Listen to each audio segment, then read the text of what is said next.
All right, ladies and gentlemen, good evening. Happy Saturday, everybody. The game's going to be a little late because this Georgia Tech Notre Dame decided to go to overtime. And so that's where we're at. Looks like Notre Dame's probably going to win it, maybe. But we shall see. Anyway, this usually probably had a start time. What is the start time on this thing? Uh, 5. Okay, 8:05 was the official start time for this game. So my guess is that they'll either push it slightly or they'll just move it to another channel. 2 minutes 20 seconds left in the overtime here between Notre Dame and Georgia Tech. I guess we get the nightcap yet again and get pushed back thanks to an earlier game going along, which was the same thing to come up there in the other day on, what was it, Tuesday, Wednesday? Tuesday, I think, is when last we played. Yeah. At least we've team no issues, no COVID issues here. Skylark saying that so we'll get to that one. Miami, a very dangerous team coming into Cameron here, sitting at 12-3 on the year, 4-0 in the ACC. This is going to be a very, very interesting game. Duke apparently favored by 15 and a half points. I would not trust it one bit. If you're going to bet that one, I would say a bet against the spread that Duke would win, but not by 15, but 15 and a half. Essentially, they need to score 16 or more points. I don't know where they're going to get that from. Even in Cameron, this is not going to be a blowout. This is not going to be a blowout. I just guarantee it. I would bet against the spread in a heartbeat. And you know what? Even if I'm wrong, I'd gladly be wrong because that means we did end up blowing them out, but I don't think I will be. Especially after the way we played on Tuesday, which was garbage. So, Notre Dame just hit another three. So apparently this game, now with 90 seconds left, Georgia Tech, their three is off. Looks like they're going to drop to 0-4. Looks like 6-8. At least Mike Bray's Notre Dame team going to move up to 3-1. This is a Notre Dame team that we haven't had an opportunity to play yet.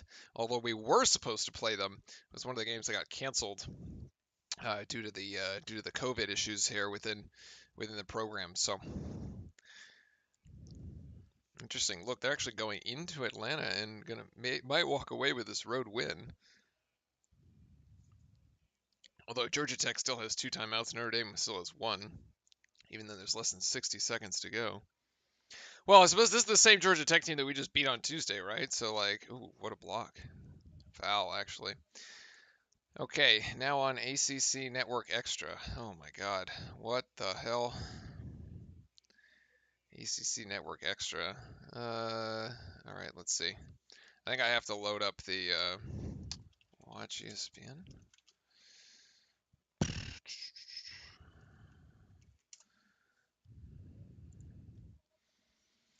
Should be already authenticated in this.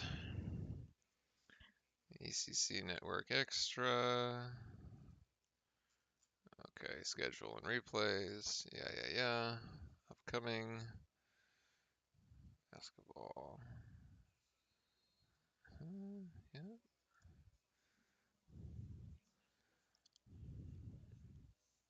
Event has not yet started. Okay. Yo, Logan, what is up, man? What is up, all Blue Devil Nation? We're just waiting for this game to actually tip off. Has not yet started.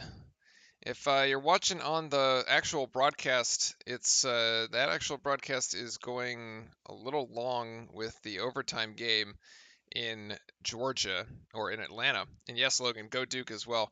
We will have the stream up on Discord shortly, I think. If not, I'll have to figure something out. But it was supposed to be up. But that's okay because the game hasn't started yet. I'm checking the live stats too. And that'll probably, let's get rid of that. Yeah, not yet started.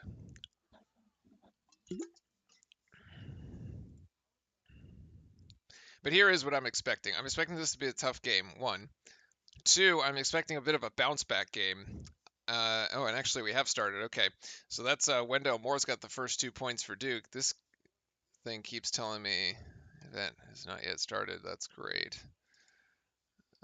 Okay, browse basketball.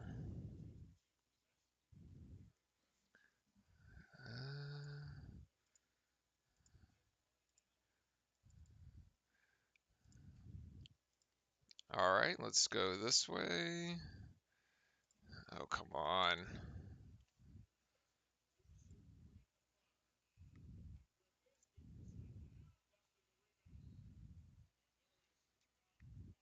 Actually, it looks like we've got 4 points now. It's actually 2-4. Okay, there it is. The broadcast way late. So anyway, all right. Let's rewind the whole thing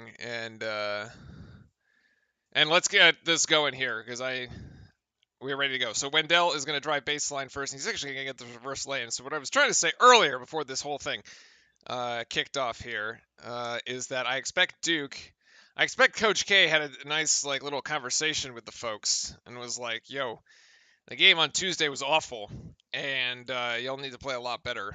And so I expect a bit of a spark and some fire here, coming out early here for the Blue Devils. McGusty on the other hand, for Miami has other ideas. He's got the first 2 points for Miami as well. That should be a foul.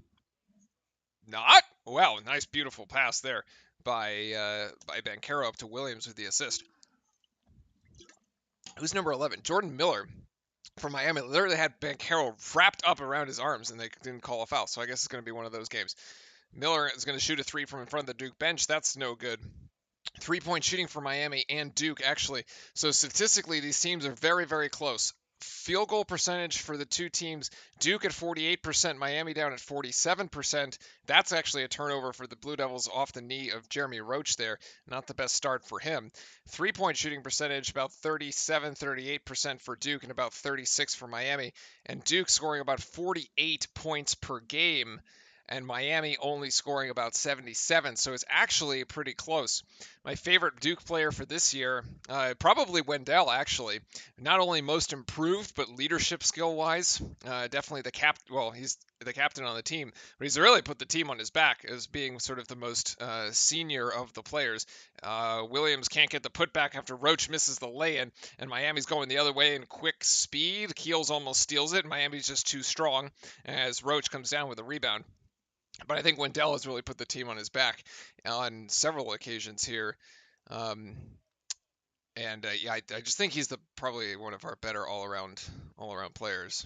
Even though Banchero probably skill-wise has a higher ceiling, Wendell Moore's defense is also sensational. As we saw him the other night, who was it on DeVoe on DeVoe? Basically, DeVoe had 2 points the entire first half. He got his in the second, but Wendell was really good there defensively on the first. And we have a shot clock violation for Duke, even though Wendell did get the shot off, but it was off. Miami's jerseys are clean. They're quite orange. Although the way that the Miami is written is kind of cool. It is also nice to finally see all the students back in Cameron. This is just a lay-in here. Way too easy there. Who was that for Miami? That was Charlie Moore. He's got 2 points, and Miami's got 6-4 at the moment. The way the Miami is written looks cool, but otherwise they are kind of I don't know, that orange is kind of gross. It's like reminds me of Clemson orange. Actually, it's a crazy shot there by Keels. Mark Williams really trying for the rebound but can't get it, and Miami out in transition again. Although Duke good to get back defensively. As I was saying, it's nice to see the students back in Cameron because on Tuesday the damn thing was basically half empty as Miami turns that one over, and that'll go straight to Duke. Maybe that had something to do with the whole Duke not playing as well. No real fans in the building there.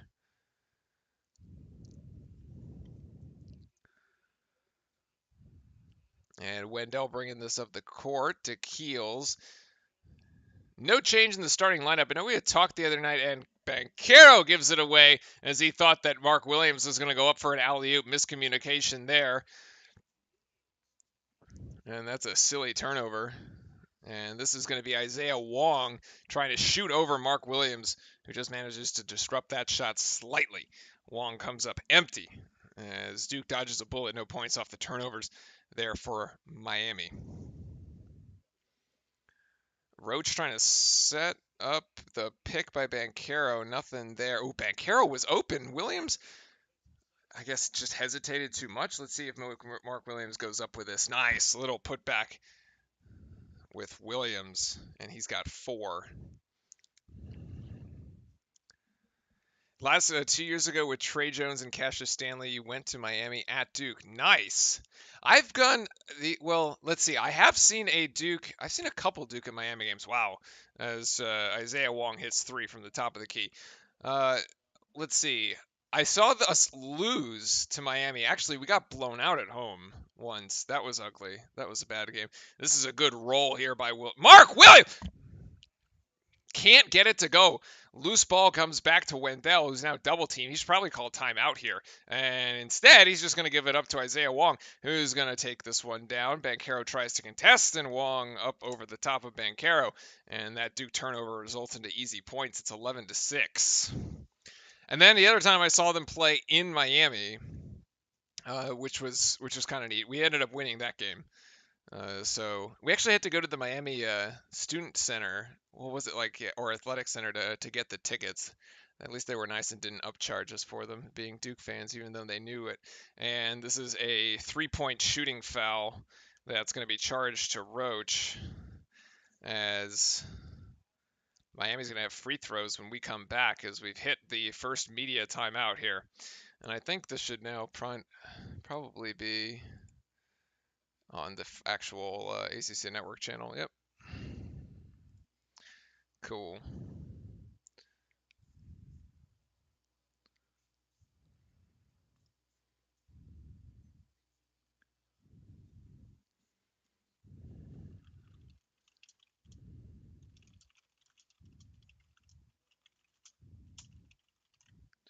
All right, and so for the channel subscribers, the watch party is up and running in the Discord.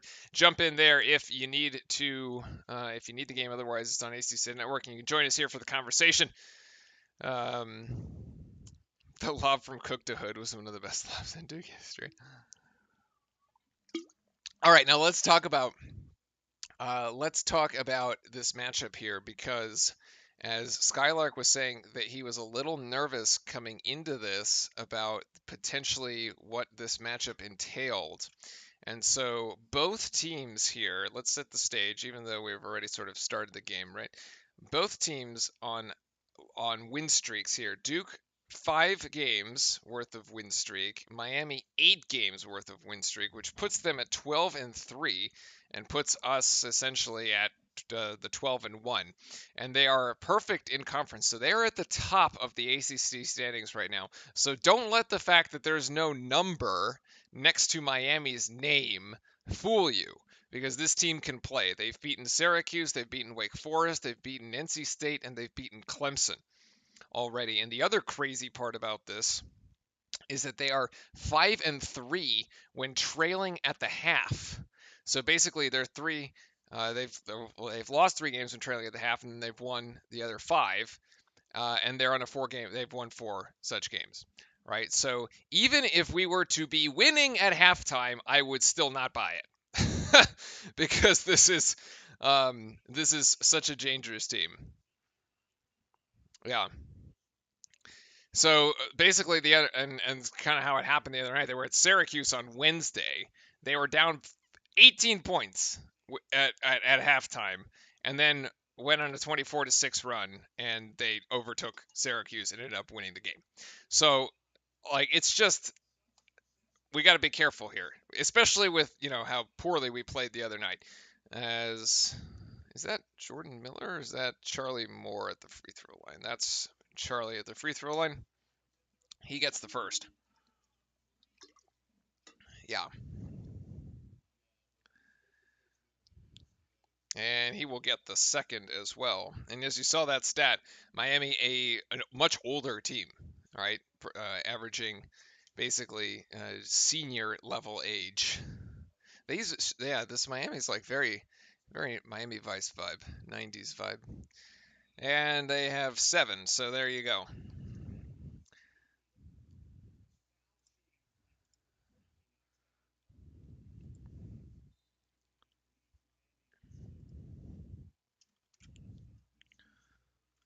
All right. So Duke up against it here. Keels at the top of the key. No, actually, yes. One change, 2 changes. AJ Griffin now in the game, as is Theo John. So 2 changes during that media timeout, switching things up. Griffin been very, very good over this 5-game win streak for Duke, averaging 12 points. Theo John, great entry pass there by Wendell Moore. And John, nicely done with the right-handed hook. Nicely done. Up and over. Good point, actually. Kind of a surprise point production. We don't always get as many points. He's only averaging about 3 points. That's great. Oh my goodness! What? Up over the top and nice shot by Banchero. That's a big 3.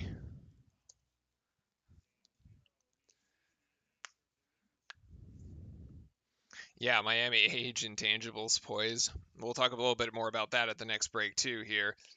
And it's a block by Banchero. I don't know if it technically scored as a block, but it lands in the hands of AJ Griffin there, and Banchero's now going to go 1-on-3, and he gets it swatted. Good aggressiveness by Banchero, although the result wasn't a bucket, but we should be able to get one here. We're going to baseline inbounds out of this thing.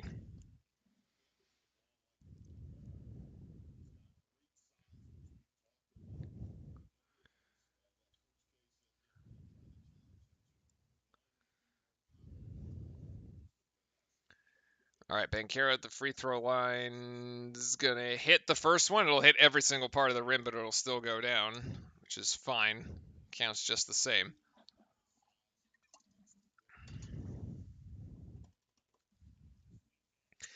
And Banchero will get the second. So 5 quick points for Paolo Banchero to pull Duke back within 3. As now Miami's Bensley Joseph bringing this one up the court, being guarded by Keels. And they're going to throw that one away. Good pressure by Duke, and it results in a Miami turnover. Let's see, we get 2 or 3 on this one, or it's like right back in this thing and snatch the momentum back. I actually can't. I don't know how many times Duke has actually been losing at home. Like we were just then. Certainly not often. Let's see if we can capitalize on the Miami turnover. It's actually going to be a foul on Isaiah Wong. And we'll just have an opportunity to inbound this. Keels out, Roach in. More inbounding from the baseline. Typically what we do here is go up to Mark Williams. But there is no Mark Williams. There's AJ Griffin. Let's see if he tries to go up for this one. Theo John, nope. We just inbound this and fake the handoff to Moore. Actually, now a turnover by Duke as John just gets it stripped. Miami trying to go 2-on-2 and slows it up. And this is going to be from the top of the key. Miami dribbles off the foot. That was Gok, and that's no good either. And now, what? We're just like giving. Nobody wants the ball. Everybody's just handing it back and forth.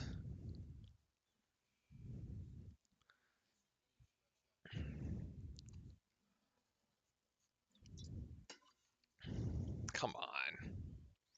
Sloppy play from both teams, honestly. 5 turnovers for Duke, 3 for Miami.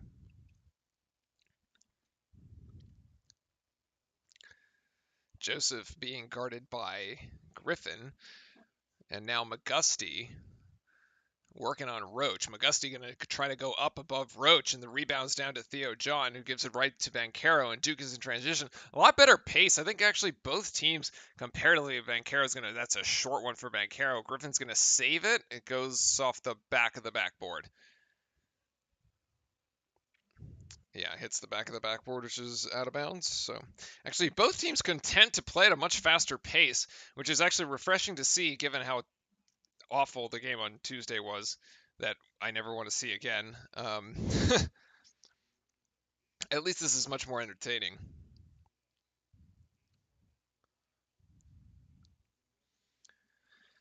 About 12:20 on the clock here.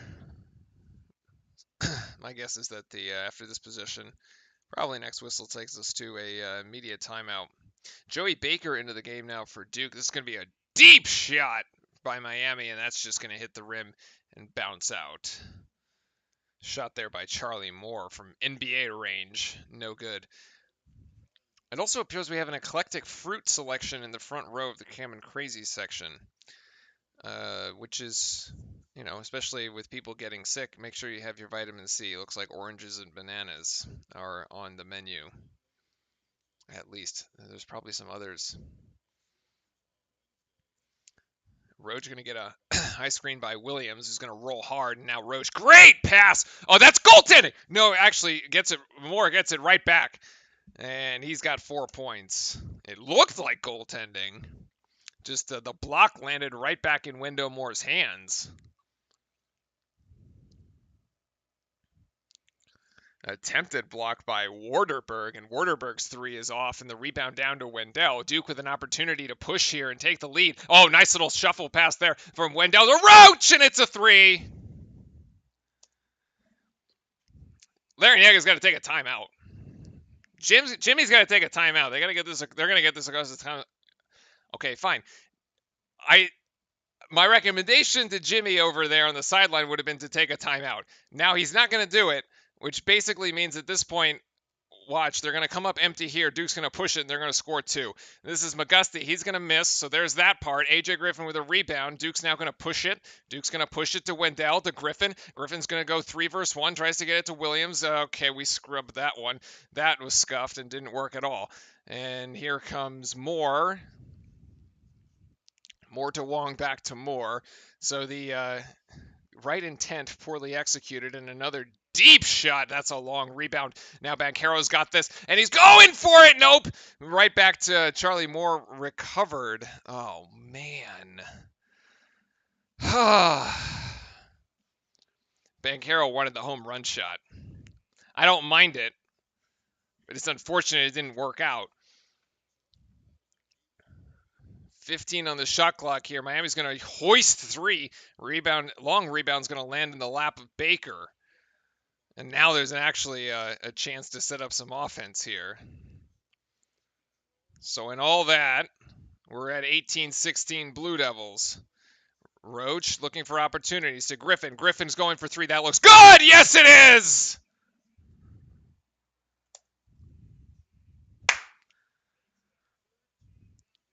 Duke, yeah, that's the 13-0 run, and I still don't know why Larranaga hasn't called timeout, because he's waiting for a whistle, I think, not to have to burn one of his, but he's getting burned right now for that decision. Baker working on Joseph. 10 seconds for Miami. Great Duke defense here, and Williams blocks it! Oh, McGusty's shot is blocked by Mark. Oh, get it back. No, he's out of control. Okay, that's a blocking call. Wendell also had a wide open Jeremy Roach for 3, by the way. Roach should have been yelling for that ball, because that could have ended up as an offensive charge. The way that Wendell Moore was driving down the court, it definitely looked like he was out of control, or not in control of his body there. So actually, really fortunate that we end up getting that. That is called the other way, or in our favor. In any case, a lot of action there in that segment that we have to keep an eye on and keep track of. We'll make sure that all our stats are updated here. Yes, let's see. Only 3 people have scored for Miami. Let's see. It's Cameron McGusty's got 4. Isaiah Wong's got 5, and Charlie Moore has 7. We go back to the box score from the Miami game last year. This was in Coral Gables, down there in Florida. 74 in favor of the Hurricanes, with Duke unable to get a final shot off in the waning seconds here. Anthony Walker and Isaiah Wong, your top scorers there for Miami, who are still around. Elijah Olani had 21, but he is no longer on the Miami team. Graduated, transferred, whatever. Right. So, but Anthony Walker and Isaiah Wong, 16 points each against Duke in that game last year. The standouts on the Duke side of that one, Matthew Hurt had 21, Wendell with 16, DJ Stewart 14, Jalen Dodson 13. Obviously, no more Matthew Hurt to put in 21 points there, but Wendell doing okay to start here with 4, and Banchero with 5. Actually, pretty even scoring. 1, 2, 3, 4, 5, 6 Blue Devils have contributed so far. Timothy Phillips, welcome in. Welcome in, everybody here. Happy Saturday evening to us all. Hopefully, thank you for tuning in. Duke versus Miami and Cameron, a matchup for top teams in the ACC. And make sure, as always, jump into the Discord. Hit the subscribe button and jump into Discord if you need the game. And we can grab it there and join us here for the conversation, the reactions, and the analysis, and give us your opinions as always. That's always the funnest part of this whole thing. But Duke off to a decent start. Not much fouling actually going on here so far. Isaiah Wong has 1, Joseph there with 1, and Miller with 1. And on the Duke side of things, let's see. It's actually very refreshing because at this point in the game on Tuesday, Georgia Tech had like 10 fouls. And Jeremy Roach is the only Duke Blue Devil with a foul. And so we're back here. It's going to be Wendell Moore taking free throws. Look at that. That's a cool stat. Duke with 17 assists per game leads ACC. We're definitely sharing the ball a lot better than we were last year. Didn't share the ball very well on Tuesday, though. I mean, I just think there was a lot of rust. This looks much better from a Duke standpoint.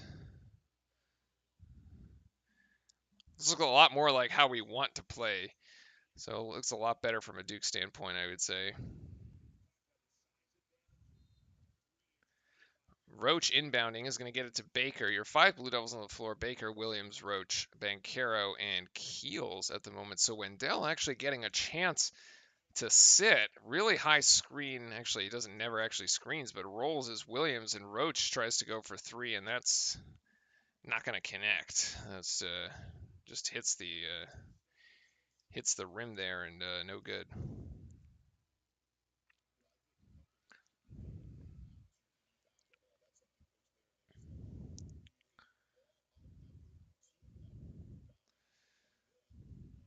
All right, so Wong with it off to Waterberg, and Miami gonna score there. Actually, that's Anthony Walker. Those are his first points.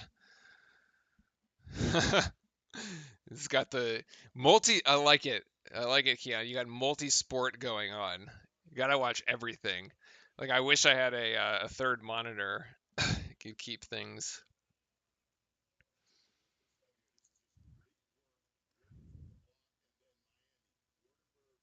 Jesus, multiple.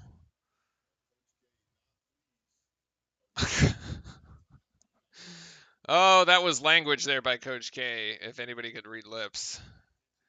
That probably should have been blurred out. Anyway, Waterberg over to Moore. Moore outside to Walker. Walker for 3, but no good. Rebound down to Williams. Strong rebound there with both hands.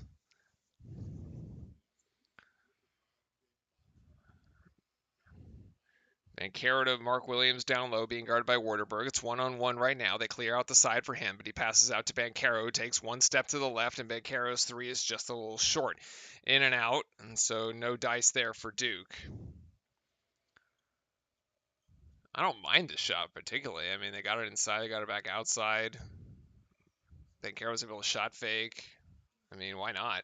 This is an air ball, though. This is an air ball by Wong, and Duke's out in transition is 3-on-2, and he will, yes, Roach will be fouled by Waterberg. That's his first. Strong take by Roach, and that's actually going to be another TV timeout. This game has been flying by right now. 7:36 to go. Duke 21, Miami 18 here on this Saturday night in Cameron. And actually, one of the more interesting things that was, as I was looking up notes from the game, and we were talking about how dangerous this team was. Actually, Miami, since the 2011-2012 season, when that was Larrañaga's first season with the Hurricanes, Miami is 6-7 against Duke, which is actually one of the best records against a Duke team by any one particular program or coach. Um, yeah, so basically, Miami and North Carolina are the only teams in the last decade, effectively, with multiple 15-point wins over Duke. So they have been able to blow us out at times.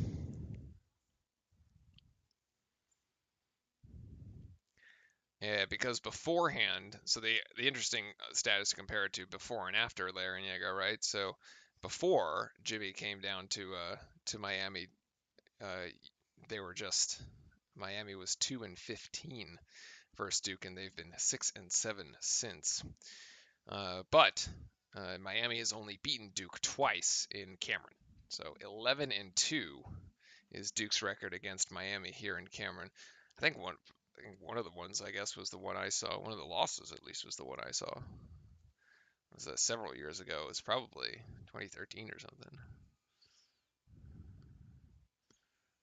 Lonnie Walker. I don't remember. I just remember Angel Rodriguez, man. That guy was so. He's a 4-year thorn in our side. It's just so good. That I think was one of the blowouts. It was probably led by him.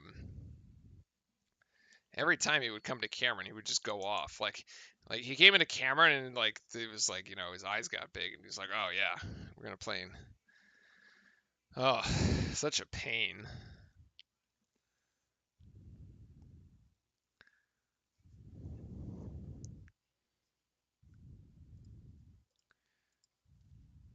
But yeah, the turnovers here is an interesting story too, because both teams are actually pretty good at handling the ball. Miami, one of the better teams here. Miami is plus almost 3.7. So let's call it almost 4. Is almost plus 4 in the turnover margin against opponents. It's third best in the ACC, and there's only been twice where the Miami Hurricanes have had more turnovers than their opponents. And right now, the Hurricanes are versus Duke. It's 3 turnovers for Miami. It's actually 8 turnovers for Duke, and Miami with 7 points off Duke's 8 turnovers. Duke with nothing off of the 3 Miami ones. And there's the stat that we were just talking about. Miami with 6 wins over Duke. North Carolina with 10. As Jeremy Roach at the free throw line knocks down his first. And he gets his second. So yeah, so Miami, a team that is very comfortable. Walker and Bruce Brown was the main backcourt. Oh, okay. 15-17. Oh, interesting. Well, that's when I was down in school. Well, the year before. I was there for 16-17. Kenny Kadej. Oh, man. Man, Keon's got more, has a much better memory than I do. 8 seconds here on the shot clock here for Miami as we got 7:10 to go. That shot is forced up by Wong. And no good. Duke moving fast. Griffin's going to spot up a 3 from the right wing. Yes! Beautiful shot by AJ Griffin. That's his second 3-pointer, and he's got 6 points tonight. Is that a pineapple or a Pikachu in the student section? I can't quite tell. Oh, there's also grapes? Yes, I don't know what other fruit that is. Rather eclectic costumes. I kind of like them, actually. Wardenberg going to dive in there. Yeah. Wardenberg has 2 easy ones as he beats, who was that, Keels? One of our guys off the dribble got beat hard off the dribble. Yikes. 26-20. Good guys. Pick by Banchero, no good. And Duke has turned it over again. That's the 9th turnover by Duke. You can imagine where we'd be if we weren't turning the ball over here. And this is McGusty, and McGusty's going to come in, and he's just going to get easy too, as Duke's defense isn't quite set. Oh my God.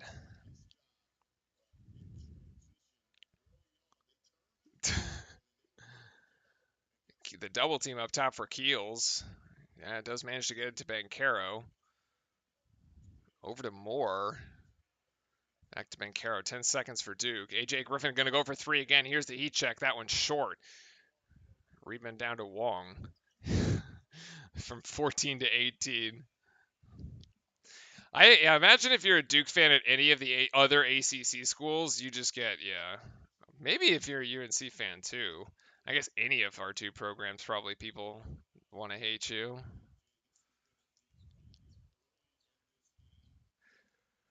That looked like a really weak pass, by the way, but from Wendell. It looks like it sort of slipped out of his hands as he was trying to pass it to Keels. Like,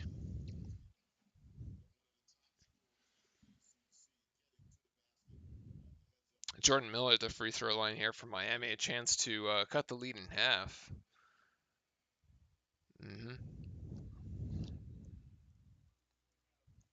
Oh, there's also a watermelon in the student set. Oh my god. Oh my gosh. Weren't as creative back in the day. We had stormtroopers. Yep. And Jordan Miller's got two.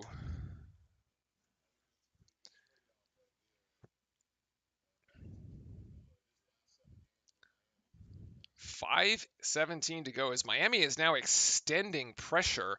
And Mark Williams gets it stripped as he was trying to go up strong, but no. And Miami here will tie it. No, they won't. That should be a foul on McGusty, by the way, as Wendell was going for the rebound, and Keels is on the floor, and now I think that's Wong's going to be called. Wong's going to be called for the foul, and he almost trips AJ Griffin. The Louisville scandal, the Patino one. Kevin, welcome in. Welcome into chat. Good evening to you. I don't. Okay, so that's not a foul, and that's two Duke players there, and then Wong kind of jumps into the knees of Griffin, so I guess they're going to get Wong there with that. That's his second. That's actually pretty good news for us. Keels. Keels to Griffin. Extra pass to Baker. Takes a step inside. Baker back outside to Griffin. Griffin with the contact. No, they don't call anything. Okay, and Griffin doesn't get it to go. I'm not sure I would have called anything either. That would look pretty good. That's a travel.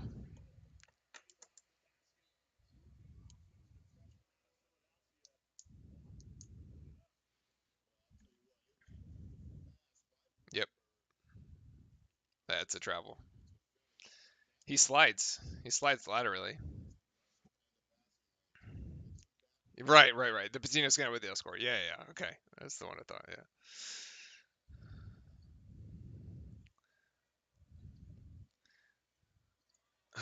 Roach tries to get this inside to Williams, but the pass is just—it's not there. It's like trying to throw into double coverage. Like it's not there. Ay, ay, ay.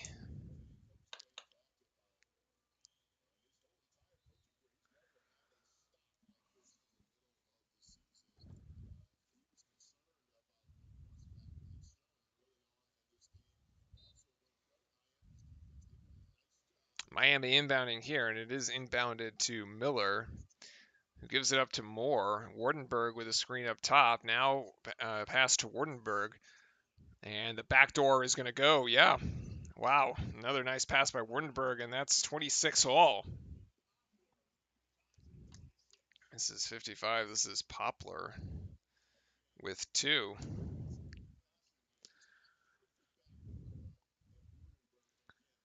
Keels trying to go in there. That was actually a travel. He picked up a. Oh my God. I'm pretty sure Keels just like took 3 or 4 steps when he picked that one up and tried to dive in.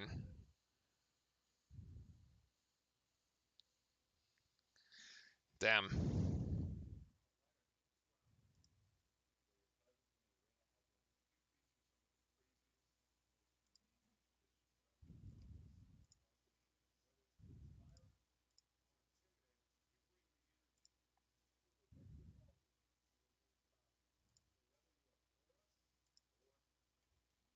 Wooga Poplar is the one I was missing.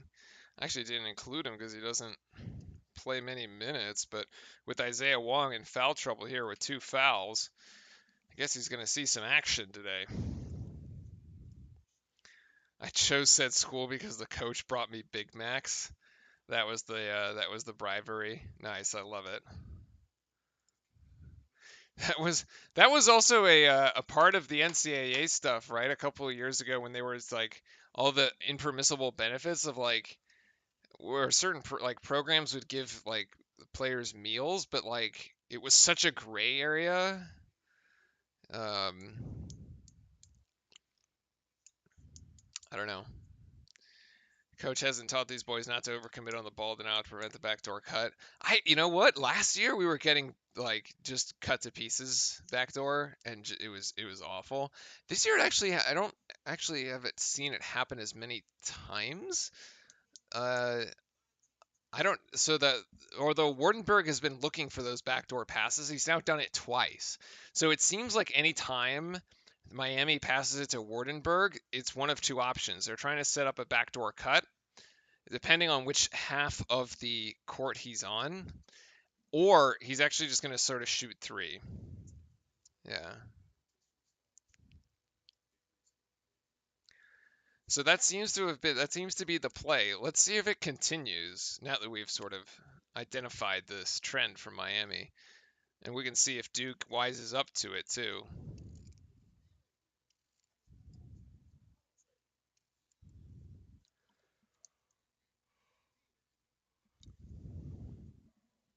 Actually, just looking quick glance over the stats, Duke's shooting percentage is not terrible.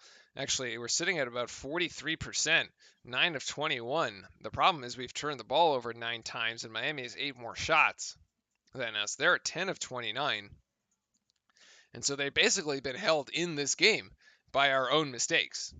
Like, imagine if we just cut these in half, and they have half the number of like points off turnovers, which is now sitting at 9. We'd basically just have like we'd still have a 4 or 5 point lead right now, even.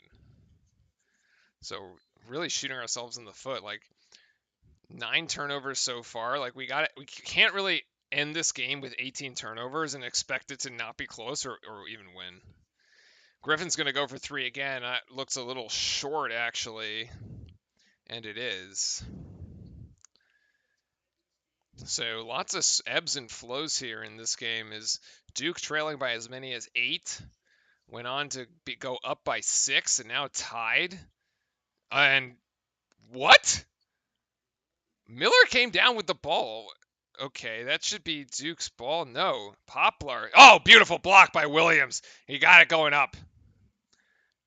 It's incredible how a player can get the shot off and Mark Williams still gets it. Keels gathers, shoots 3. That's off. Probably shouldn't have shot that one. And this is going to be a run out. No, beautiful defense by Keels. Way to recover as Poplar brought it down and Keels was right there. Great hands. Great defense there by Keels. I don't know if I like his 3-point shot on the other end, but I do like his defense on this end, especially in transition. That's a okay. That's another walk, by the way. As Miller moved his feet when right before he jumped off. All right. Miami basically on an 8-0 run, actually more. That's way too strong by Roach. They're going to call Mark Williams with another foul. I think Duke's got to just get at halftime at this point.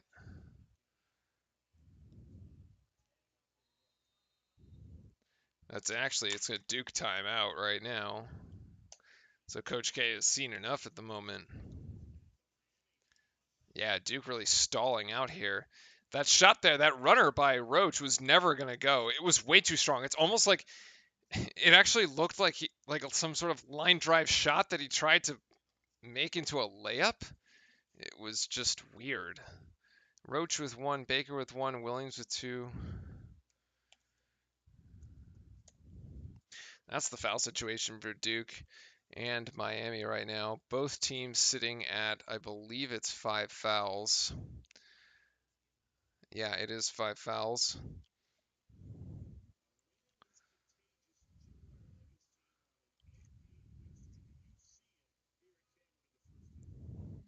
Shane commenting here that Duke seeming trigger happy with the 3 in close games, and it's been like that for years.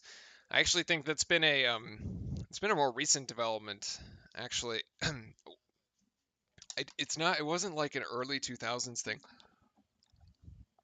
because we just shot a lot of threes. It's always been live and die by the 3, but I sort of agree. I think it's a product of younger teams, to be honest, Shane. I think that younger teams they do two when they get down and they get behind. They do two things. One, there's a lot of hero ball that goes on. Like a lot of these young players coming in, especially highly recruited ones, thinking they can sort of get the team back into the game themselves, and so you end up with that hero ball kind of mentality. And then the second one is rushing the offense, which is to your point, it can take several forms, but one of them is just jacking up threes or settling. It's really settling for contested shots, uh, of which they could be 3 pointers. So yeah, started to live and die by the.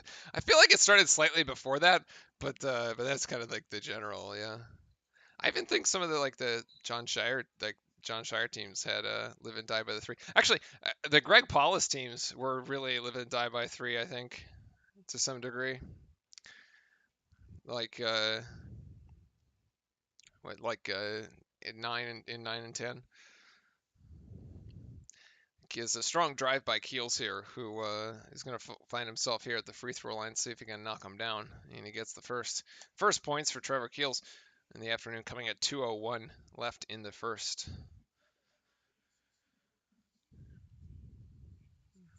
And Keel's going to get his second, as you see there. Duke at Wake Forest. That game's going to be next Wednesday. We'll be back here. I'll be back here next Wednesday. I actually think that's an incredibly dangerous game. Wake Forest playing very, very well. For us to have to go into Wake Forest and play that one, that's why I really want to win this game, because I'm even less sure about the road game at Wake Forest on Wednesday. And this is a wide open 3-point shot, and that's not going to go. But rebound to Griffin. Yeah, both teams kind of shooting poorly. We'll check that stat at half. And Griffin, yes, good look there. But Banchero, no, actually Wendell can't get it, and that's going to be a foul on Charlie Moore. Great vision by AJ Griffin to pass that out when he drove into the paint. He saw 3 Hurricanes collapse there defensively. Wendell was wide open for the shot. He doesn't hit it, but it's the right play.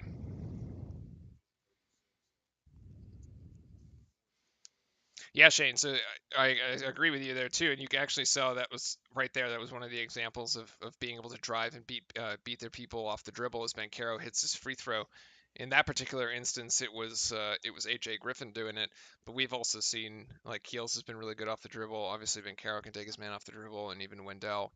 So and Banchero's got both, so that's 7 points for Banchero, and Duke now ahead again.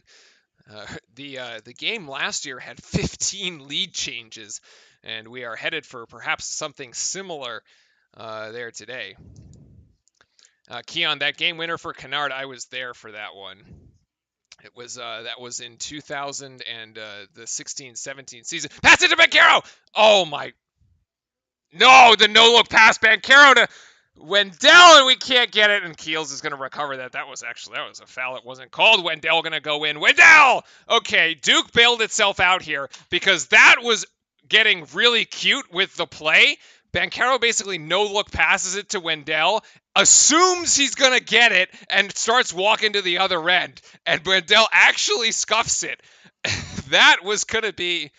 If we actually didn't come up with this possession, I would have been like, coach would have been very upset because that was actually a pretty arrogant play. Um, wow.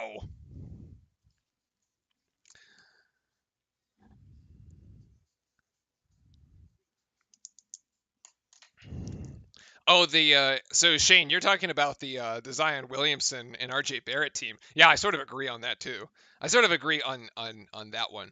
But that also has like that hero ball kind of. We like 'cause remember the game against Gonzaga early in their year when we had R.J. Barrett going 3 times trying to dive to the bucket to the hoop and didn't get it. All you had to do was dive and pass it over to Zion Williamson. You probably would have won that Gonzaga game. Uh, RJ, by the way, coming up very clutch for my brother's Knicks the other night. That was on Thursday night, I think it was, scoring that bank in 3-point shot up and over Tatum. Some Duke on Duke crime over there in Madison Square Garden the other night. But um, but yeah, so Keanu's back to your point, the road games against Wake being classics. One of the folks who did the graduate ushering with me on our little it was basically on a leadership council. Went to Wake as an undergrad, and so we thought it would be funny if we went to Wake with him and we crushed his Wake Forest Deacons. So we were able to get some tickets, and it turned into be a much closer game than we thought.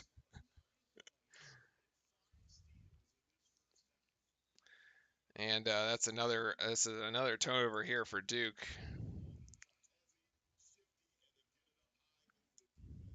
As Charlie Morin right now has 9 points, actually to lead all scorers, and doing it at the defensive end as well, as Miami's going to have an opportunity to tie this thing up. Decent defense here by Joey Baker, and this one is Walker with an easy lay-in as no help defense comes across, and we're tied again at 32.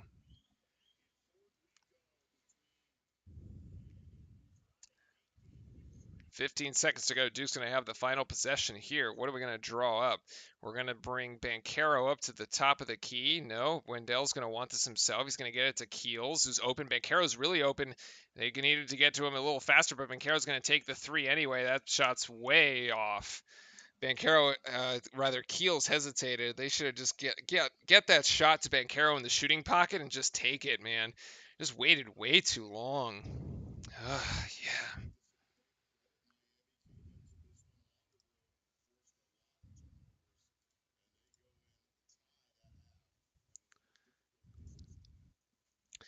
In any case, that's where we're at, ladies and gentlemen, and fellow Blue Devil fans. We are at 32 all. And to be honest, I don't know if we could have played a worse half of taking care of the basketball. I've counted 11 turnovers by Duke in a single half of play, which is atrocious. Let's see, that's 7, 8, 9, 10, 11. Nope, 12. I miscounted. 12. 12 turnovers by Duke, which is just wow. I wonder. Nobody has scored even 10 points, but we've managed to turn the ball over 12 times rather. And the thing is, Miami with 13 points off those turnovers. Luckily for us, that isn't very efficient. Usually, if somebody turns the ball over 12 times, I would expect you to have like maybe 18 points off those turnovers, about 1.5, 15 to 18 points, somewhere like that. They're down at 13, so not the worst. But actually, the crazy piece of this is that of the 13 Duke turnovers, uh, 11 have been booked or counted as Miami steals. So Miami's defense is just causing us all sorts of problems. And yeah, no excuse for 12 turnovers at home. I mean, it's like really bad. It's really bad.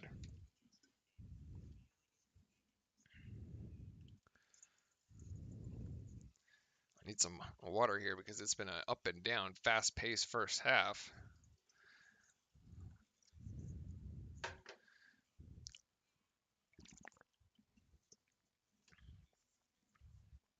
Okay. Largest lead for other team has been 8. It was Miami by 8 early, and then Duke came back the other way with it. Then Duke was leading, and now Miami back, and so back and forth we've gone here. Miami with just a much higher volume of shots. They're 13 of 37. Duke 10 of 29. At least the nice thing for us is that we've hit all our free throws. We are 8 of 8 from the free throw line. Miami is actually 5 of 5, so both teams combining to be absolutely perfect from 3. Haven't missed a single shot, 13 of 13 across both teams. The 3-point shooting from Miami just hasn't been there today. 1 of 9 currently, and they average about 37%. So if you're Miami, you're sort of thinking to yourself, well, we couldn't have shot a worse from the 3 that half, and we're tied. And if you're Duke, that's actually got to be something that we're sort of a little concerned about. But trying to run these folks off the 3-point line. Duke, on the other hand, 4 of 12. So we've been shooting a little better there at 33%. What does the ACC Network halftime have for us? And somebody was saying that there were a lot of upsets early in the day. I think I saw Kansas that had was defeated. Also, I think that game was in Lawrence, so in Kansas.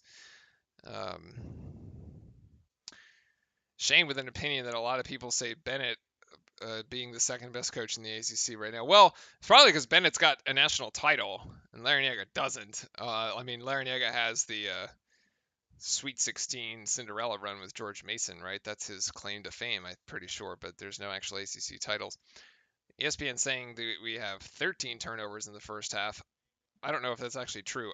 I thought the official stat was 12, but anyway.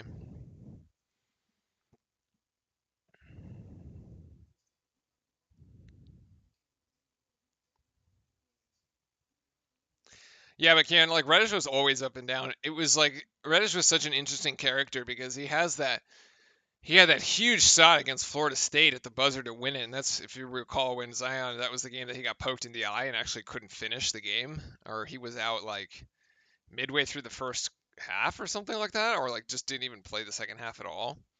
Um, but yeah, like and then of course he's got like then the Louisville comeback, which was tremendous, right? And he played exceptionally well in that one too. And I think for that entire season, we were waiting for Reddish to come up and be like the Justice Winslow to the Tyus Jones and the Jahlil Okafor that 2015 team, and it just never really materialized, unfortunately. So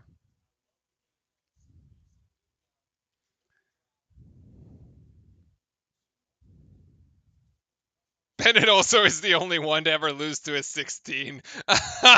That's a fair point. Yes, that is also true. Players play with the coaches.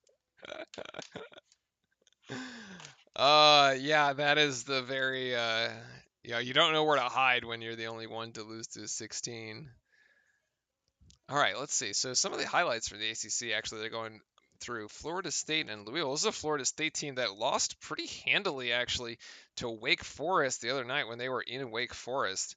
And actually, this game is going on right now. Louisville at 4-0 in the ACC, so right up there with Miami at 4-0 right now, getting beat 50-40. Tar Heels and Cavaliers. Oh, interesting.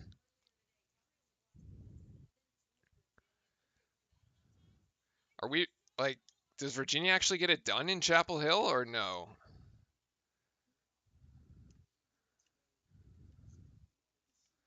It's Baycott actually looking pretty good.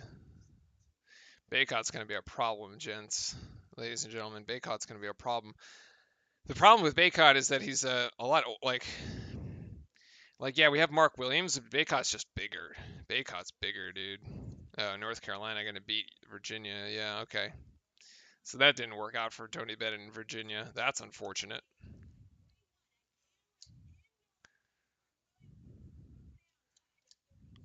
Yeah, I don't know. I don't know how Mark Williams is going to hang with Baycott. You're going to need a bigger body. And the other problem is Mark Williams is going to end up fouling. I think you're actually going to see Theo John absorb a lot of fouls in a Duke UNC game with Baycott.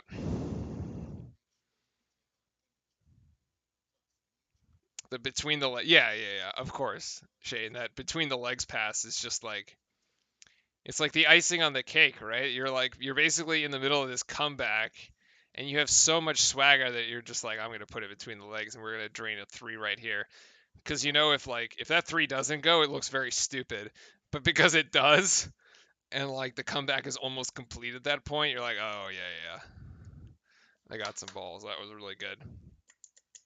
Does Miami have NBA level talent? Not this year, unfortunately. Unfortunately, Duke likes to do this thing where they play to the level of their competition. So despite our NBA level talent, it often doesn't matter for certain teams.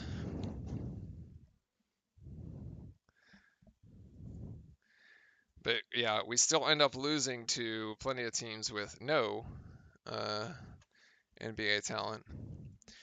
One thing that is actually in our favor is the rebounding, 26 to 17. So at least we have that going for us. Well, that would be good because if not, we'd be really in trouble.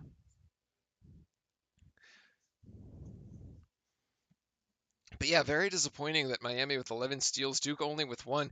I mean, we had so much, especially we had so much activity defensively, especially early on in the season, with folks getting into the passing lanes and tipping passes and stealing them right from point guards. These last couple games, we just really haven't seen that same defensive intensity. And so that's actually a little disappointing. I'd like to see us pick up a few more steals, especially when you juxtapose it to what Miami's doing. It really feels like they're playing a much better defensive game than we are right now. And as opposed to like Miami's just missing shots. Um, so I think that is a little unfortunate. The Zion 360 dunk. Yeah. Um, there's probably. Well, there's also the one with like there's that pass from Zion to RJ in the NCAA tournament where like there's like jumping up, like passes it for an alley-oop dunk and he like jumps up to do it.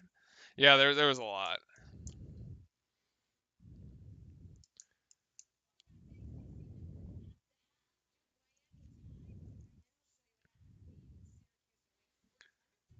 Let's see this Syracuse Wake Forest game. Oh, actually they have a mess with the inbounds here.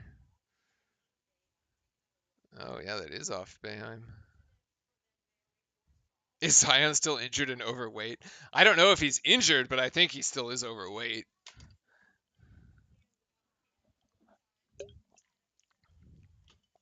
It's actually kind of crazy. Like I like seeing him. Like he was way more fit when he was in college than he is right now.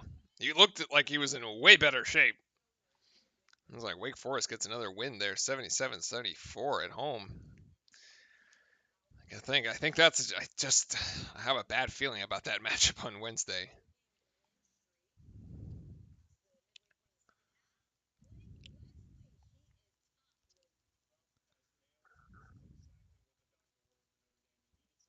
Yes, both. Yeah, okay. Well, there you go. There's the answer. But yeah, crazy. He looked way better in college. But I guess he's got a lot of money now. From the lane to the 3-point line.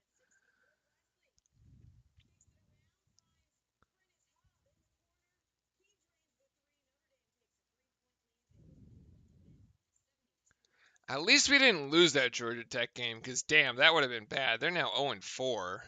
Whew.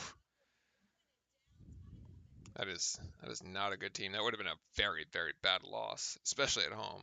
Good damn. All right, so a couple things to fix here for the second half. A, we need to take care of the ball. I'd like to see we gotta end the game with 18 turnovers or less, which would mean we'd have like 6 of them in the second half. Assuming this math is right. Oh no, wait, it is 13 turnovers. Okay, so that was scored correctly. It is 13. All right, so we can afford 5 turnovers or less here in the second half. Otherwise, we're going to be in trouble. But honestly, if that's all we did and we just kept shooting the same way that we're shooting, we would be totally okay. We would just be like if you basically just played that entire first half but cut down to half the number of turnovers, we'd be up by probably 6 to 8 points right now. And if we did that again for a second time, you'd win by double digits. So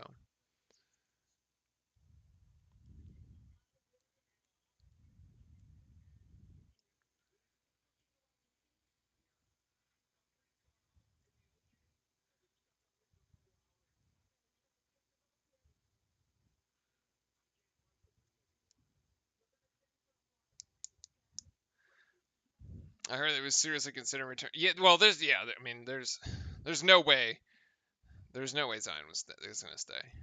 There's no way. There's too much money involved. It just doesn't make any sense. Plus plus the snafu over there on the UNC game with the whole shoe incident, way too scary, by the way. Like, I love the fact that he came back and he played, right? Obviously, because he was like, there for his team and all that, but no. No. You go get that big fat paycheck from the NBA and you just lock it down. Just lock it down.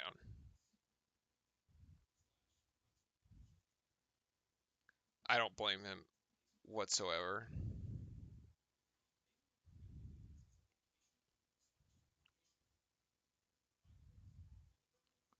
But I think we should be basically ready to go at this point. I actually didn't even pay attention to when we went to halftime. It was people said the same thing about Jay Will. Yeah, but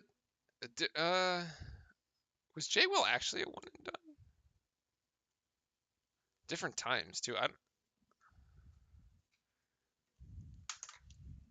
Anyway.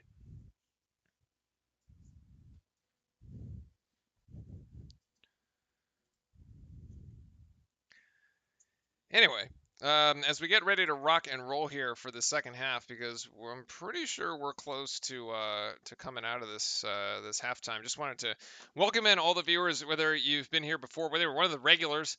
Appreciate everybody coming back, and obviously just making chat an amazing place to hang out with your fellow Blue Devil fans. Or if you're new, welcome in. Happy Saturday. Go Duke. Make sure to hit the sub button if you need the game. We've got it in our Discord for our subs. It's in the Watch Parties channel. Make sure to hit that sub button, get notified when we go live. We do most of the Duke games, unless they happen to land on Tuesdays, and it gets a little difficult pre commitments there during the week. But the weekend games are pretty open, and we will be doing the Wake Forest game on Wednesday as well. The NBA money. Well, the NBA money has got we were still talking millions, but we weren't talking like tens of millions, right? Like the NBA money has gone up a lot because of the TV deals. That's recently too, though. But yeah. I mean, you're still talking millions of dollars. But now we're talking like tens of millions of dollars, plus all the other endorsements. Need Banchero to post up a little bit more. Well, let's see. It's actually very even scoring for Duke. And it's actually very even scoring for Miami, too. Miami's got 3, 4, 5, 6, 7 players that have come in and scored here. Duke's got 5, also 7 Duke Blue Devils that have scored. And nobody on either team has more than 10 points. The 32 is a little low for Duke, to be honest, because we're averaging in the 80s. So this is a little below our scoring average. But yeah, Banchero currently leading the way with 7 and Wendell Moore with 6. AJ Griffin's got 6 as well. He's got 2 3-point shots. Miami's going to start with the ball, and we're out of halftime, ladies and gentlemen. So here we go. And this McGusty over to Moore. Gets this one to Miller, and Miller being guarded by Banchero, and that's going to be an easy foul call against Banchero. That'll be his first. Banchero left his feet, got caught on the shot fake.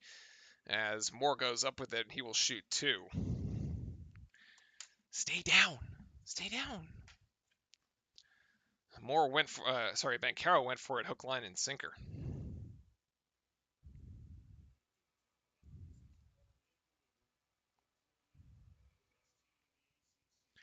And Miller has the first. So Shane, I think NIL is the right step, but I don't think there's enough NIL money in college to actually keep them. I would be shocked. I mean, it's going to be a lot, especially for basketball and football, but I don't think it'll ever eclipse actually getting an NBA or NFL salary, or and the guaranteed money that comes with being a high draft pick. I just think it's icing on the cake for the players that can get it. Essentially. Wendell calling for this Mark Williams screen up top, but nothing really comes of it as Wendell tries to get the pass into Williams, and it's just another Duke turnover. So Miami all over the passing lanes, and Waterberg, let's see if there's another backdoor cut here. No, Waterberg's going to pass it to more, and that three-pointer is no good. Weak side rebound to Banchero, and Wendell picks it up and is playing point guard duties here. As Duke's starting lineup for the second half is exactly the same as it was in the first. Roach thought about three, maybe no.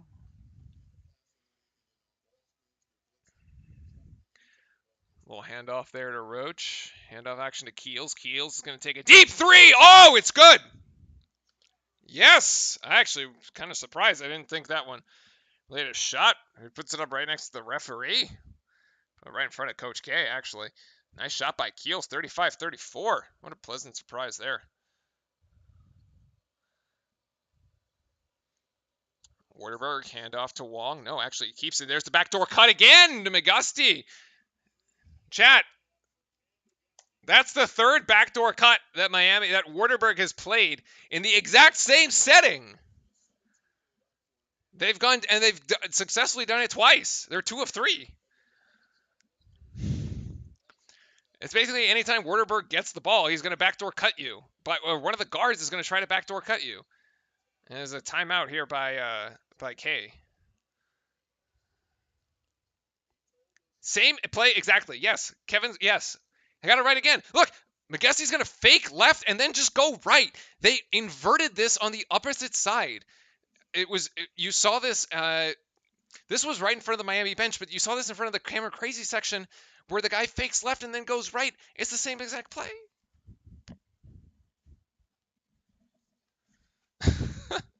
It's the same exact play.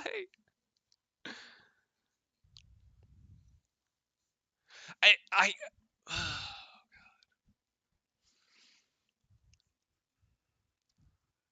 Roach can't go left. Can't go right there. Can't go right. He's got to be. So, like, the way Roach is standing, right? He's basically standing in a way such as to deny. It's like wrong. Like, it's almost like he's trying to deny McGusty from going left and getting like a handoff and then driving to the ACC, but like around him. Wish I had the. Hold on.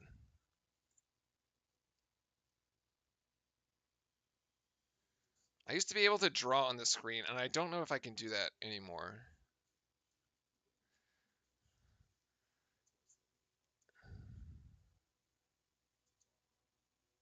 Hold on. Rewind this.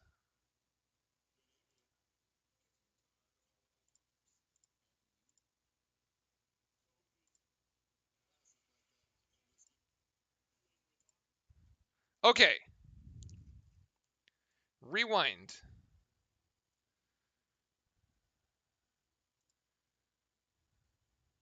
Oh, forget it. Okay, I'll do it on the next one. I'll do it on the next one.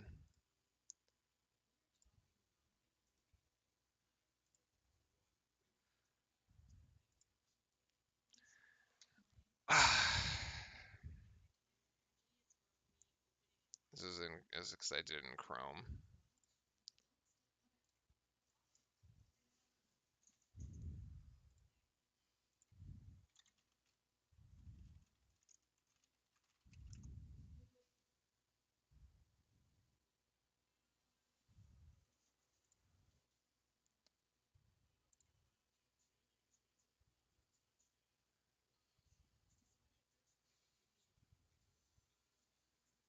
Yeah, Duke is now lucky that Miami has only made 1 3. Yeah, that was one of the things we talked about, right? In the it's one of the things we talked about at halftime.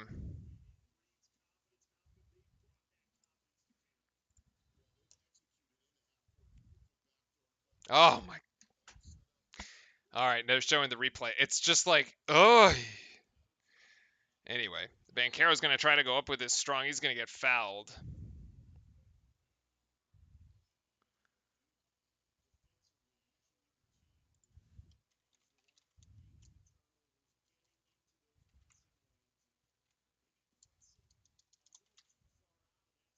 Does Windows 10 have like a draw? I'm gonna be able to draw on the screen. I gotta find. I had this program that allowed me to draw on the screen. Is useful for situations like this, but it doesn't seem to work anymore.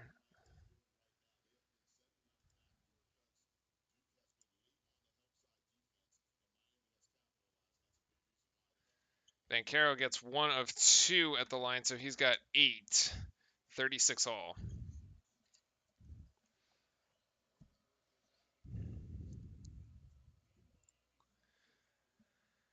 Okay. Miller, hand off to McGusty. McGusty to Wong. Wong to Moore. No, Wong will keep it. And Wong thought about the 3. No good. Back to Wong. Almost turns it over there, actually. And Wong trying to go over Williams. No, gets it down to Miller. The swat. Oh, what a lucky play by Miller.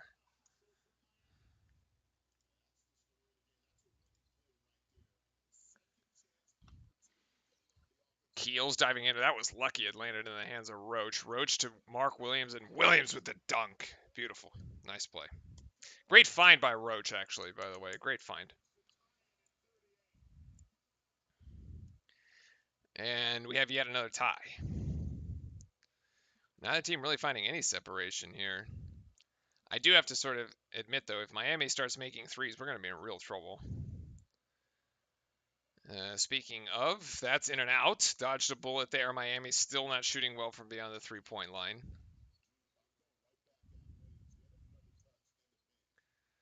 Roach manages to get in there. Nice. Great play by Roach. Actually had multiple options. Looks like a very crowded lane. There was like 4 Blue Devils in the paint.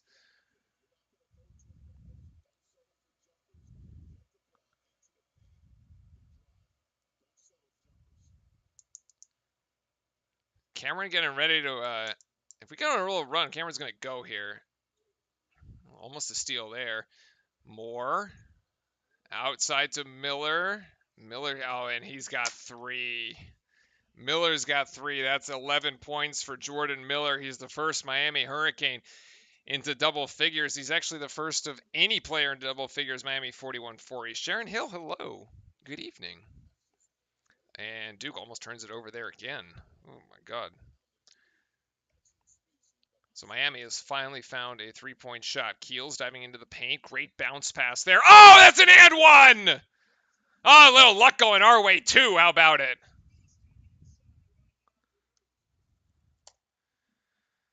Damn, it's about time it finally went our way. That's a beautiful bounce pass there by Keels.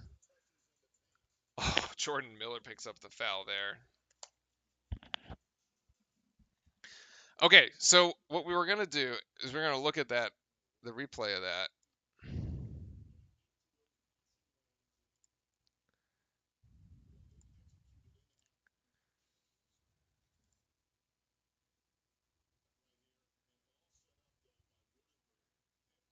Okay, let's rewind.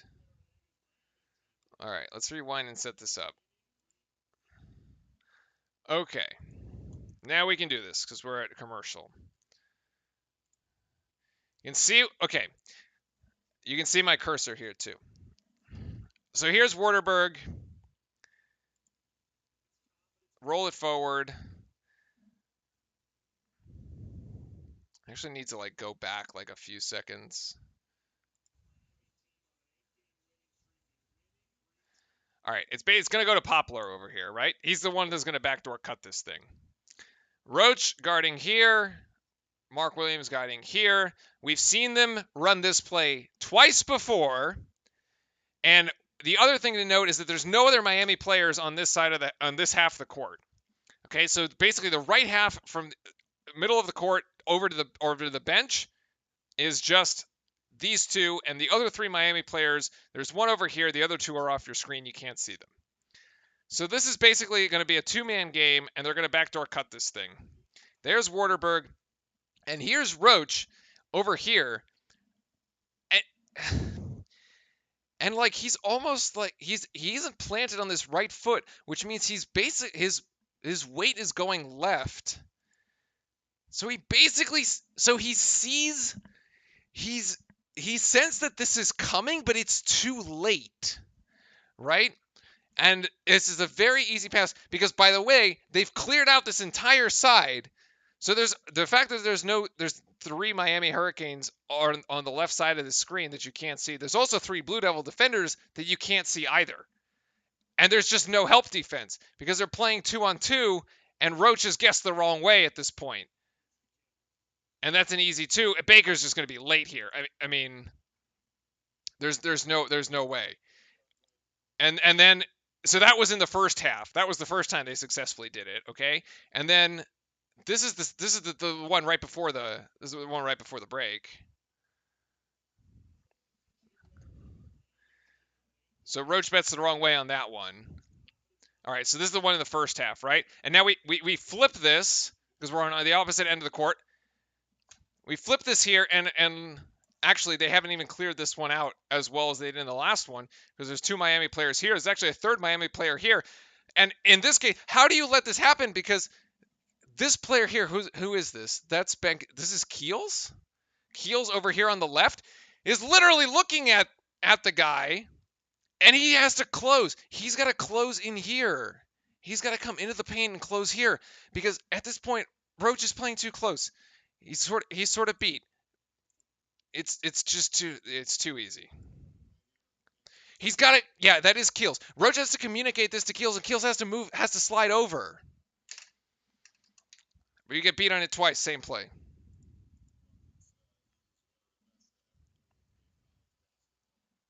Anyway, back to the live action.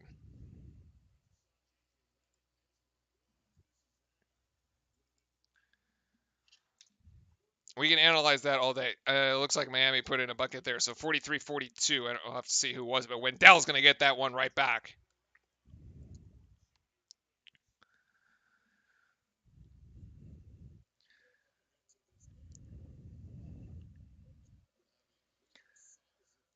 Long on Wendell. And that's Walker. And now this is a shot by Miami. No good. Rebound to Wendell. Let's see if we can get a bucket here. We need some sort of cushion. Banchero trying to get this to Williams. Yes! Anthony Walker gambled on that one, and Williams puts it in there. 3-point advantage for Duke. So in that particular case, Miami wasn't able to get a hand in the passing lane. They were denying us that in the first half. We've actually been able to make that play work now twice here. Or we're actually being able to get the ball to Williams, and that's almost a block. Miami can't collect that, and it's out to the races here. Wendell's going to go one-on-one. Yes, that's going to be a foul on McGusty. I would have preferred to be a dunk by Wendell, but he'll have free throws and go to shoot 2.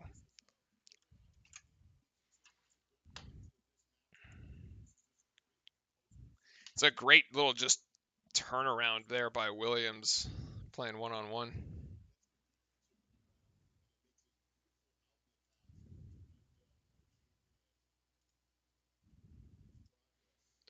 I'm missing points from a Miami player while we were doing the defensive breakdown analysis. And Wendell's got 9. And actually, it was Anthony Walker that scored, so that's easy.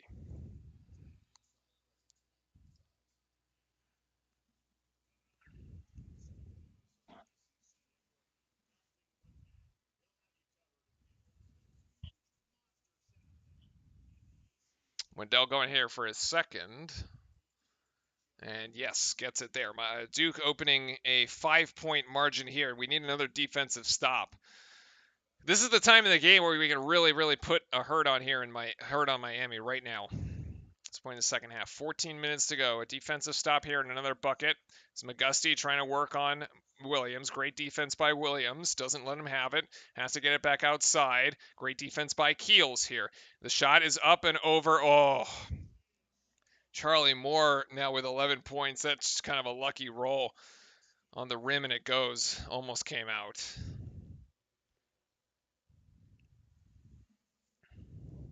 It's okay. You can keep scoring here. Get a bucket and play defense again. Roach. Nice. 9 points for Roach. He's having a really nice game. 10 points Wendell, 10 points Mark Williams, 9 points Roach, 8 points Banchero. Really good contributions all around. Let's see if we can get some defense here. Banchero working on Wong. Good defense by Banchero. Wong's going to have to put up a tough shot. Oh my God. So lucky. So lucky.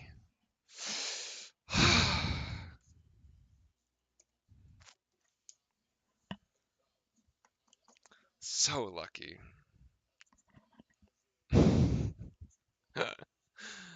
Banchero calling for the screen by Williams. Gets it in. A little two-man game. Give and go action. Banchero puts it in. Ref swallows the whistle, and Banchero's into double figures as well with 10. Third Blue Devil to make it to that mark. And now both teams have been going back and forth, and Trevor Keels is calling for the Crazies to get in this thing. Wong's going to put up 3. That's a crazy shot, and it goes. Are you kidding? What? Get out of here. Oh, my God. Both teams hitting, what, their last 3? Both teams hitting the last 3, 4 shots? That's off my... Oh, no, it's off Duke? Wow. Isaiah Wong with 5 just... In Spanish, we would call it chiripa. Just lucky shots, man. That 3, I don't even understand it. He was, like, off balance and shot it. Unreal. It's dumb.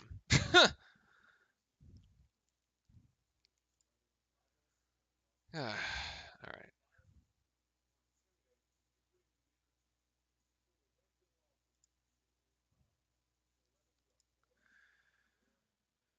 All right. Well, let's see what the stats have turned into here.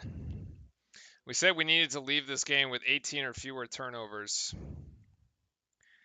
And are we on track for that? 14 turnovers. We've only turned it over technically once so far in the second half. That's a lot better. Miami's three-point shooting, however, has improved to a whopping 17%. I suppose it's better than 11%. They've hit 2 of 12. Duke 5 of 13.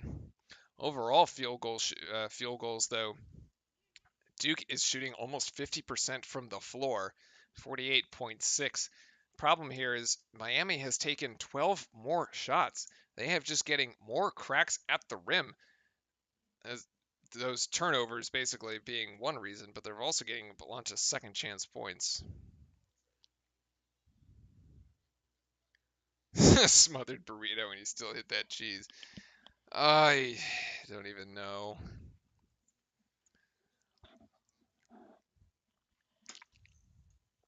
Such an awkward shot. And it still went. I just don't even get it.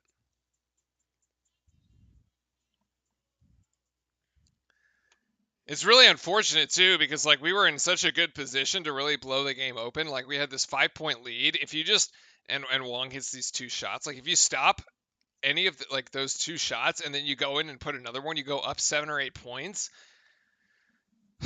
Man, you feel pretty good about it. You're feeling pretty good about it.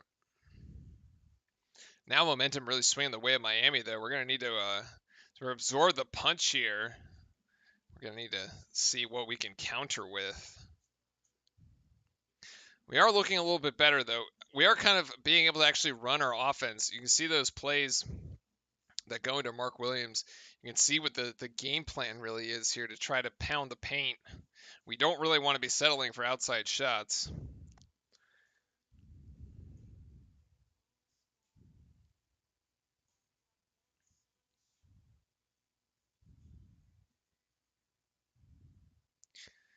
All right, out of the media timeout here. I don't want to jinx it, so I'm not going to say anything. Favorite YouTubers? Actually, it's funny. We were streaming on Twitch because I actually have more like I watch more Twitch on people streaming games than just YouTube videos. But Twitch is not a very good spot to stream sports content or like this kind of sports thing. So we moved over to YouTube. So a lot more favorite Twitch streamers than and oh my God, are you kidding? Wong's gonna get just to the rack too easily again. Beats Keels off the dribble and we're tied. He's got the last 7 points for the Hurricanes.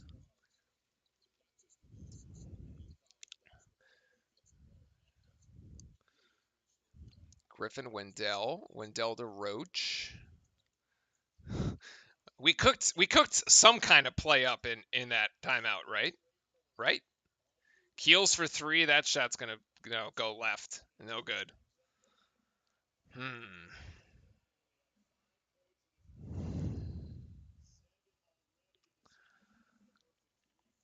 Wong's got the ball. He's hit his last 3 shots, feeling it, and gives it up.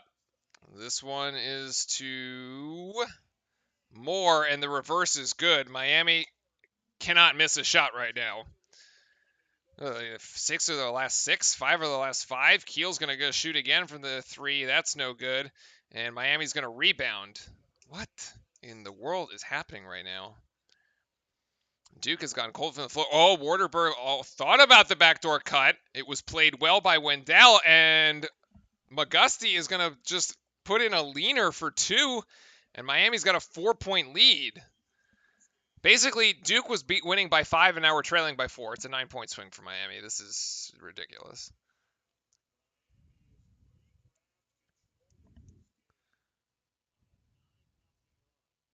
They're actually playing at a fast pace, and we can't keep up with them. Like, we'd like to play fast. Miami's playing faster than we are, and we can't keep up. Oh, boy. It's a Coach K timeout.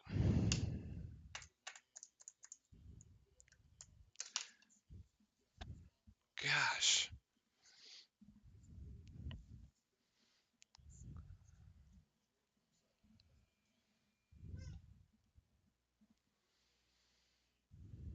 Okay, see, there's a couple of wrestle ones on your list. I'm not surprised. That's pretty cool, honestly.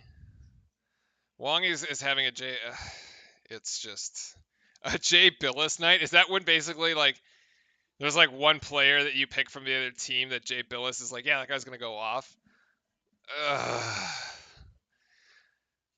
So now we drew something out of this timeout. Clearly, Banchero's gonna go strong, and there's no foul on that. Okay, gonna keep it with Duke with 10 seconds to go. Well, they're gonna say that he didn't even hit the rim. He just went up and okay. I guess. Williams wants to feed it into Wendell, but can't. Wendell's telling him to get it outside, and Griffin is going to go for 3. That's no good either. Rebound to Moore. Over to Griffin, and this ball's like a hot potato right now. Over to Banchero. Banchero to Keels. Keels at the ACC logo. Keels has 2. The mid-range jumper is good. That was a big shot. That was a big possession. It took us 3 tries to get it, but that was a big possession. Wong, good defense there by Moore, and Moore's going to be called for a foul? I don't agree with that at all. That's his first. The team fouls. I scuffed the team fouls. I forgot to reset them.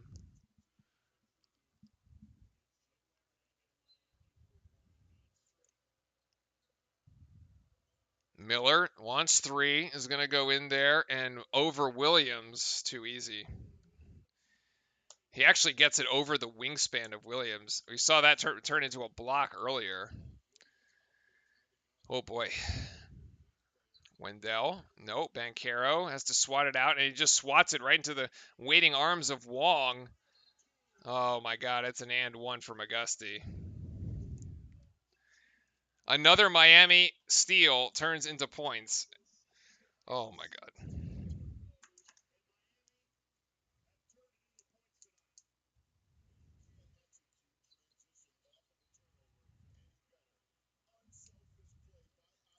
This is not going well. This is not going well.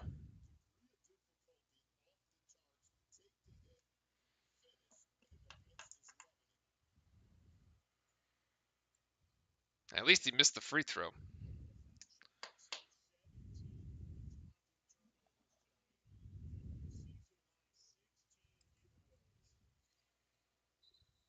A 13-2 run in the last 3 minutes. Man.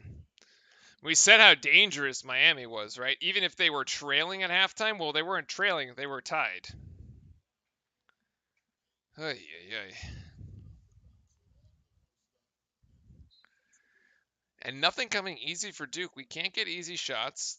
Everything, all the passing is contested. Banchero for 3. Banchero for 3. Cuts the lead in half. That was a big shot. Now we need some defense because we're leaking like a sieve on the other side. I mean, our offense is just completely nuking us here because we're basically giving away freebies, and we're basically in a 3-2 zone, a 2-3 zone at the moment. Yeah, we're in a 2-3 zone. Probably to prevent the backdoor cuts. That's what?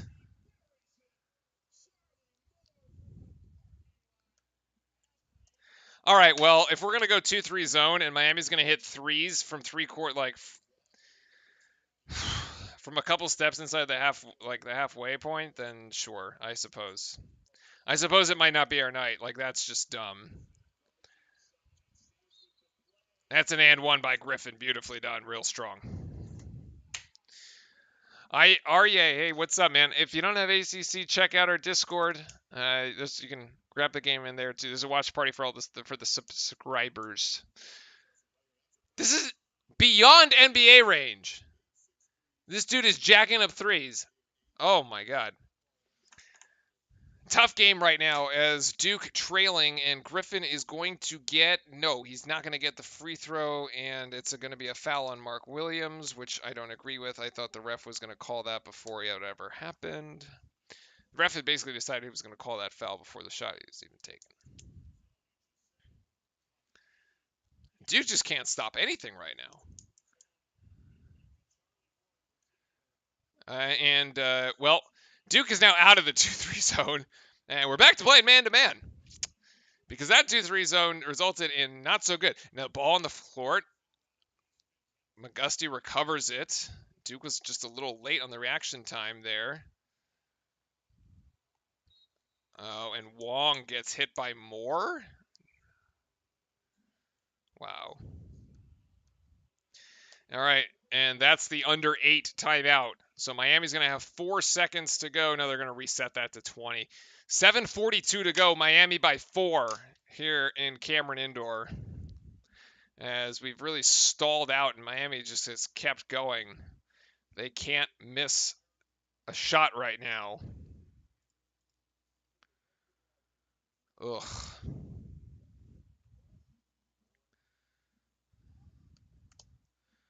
One, two.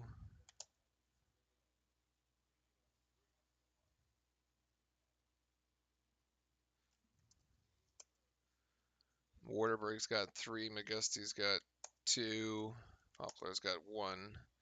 So I think this is like that.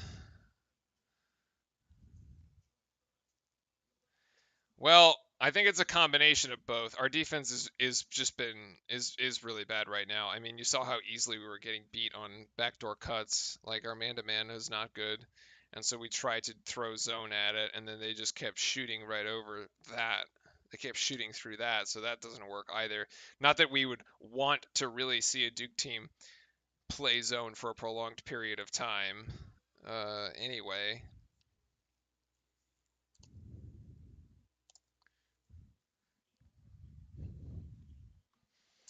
Awesome, Adopt Me Life. Do I still have Duke? Yes, of course. We're gonna have we have Duke until the game ends. Although, to be fair, if for those of you that were here at the start of the broadcast, I said that the line on this game was 15.5 points in favor of Duke. So basically, Duke would have to win by 16. And I said you should, if you're betting on this, do not bet that. There is no way that Duke wins by more than 16 points. So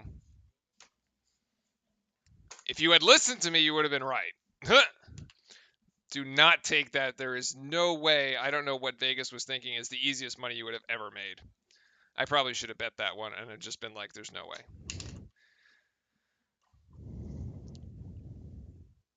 Duke just needs to stop. I mean, like we haven't had a good defensive possession. That one was pretty close actually. You got 4 seconds left in the shot clock, and then we bailed them out with of all people, Wendell Moore bailed them out with a foul, which is like not what we would think, but like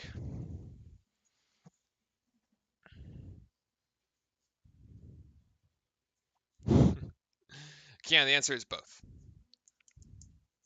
Can you actually get a Seth Curry jersey with the name on it? I suppose you could now.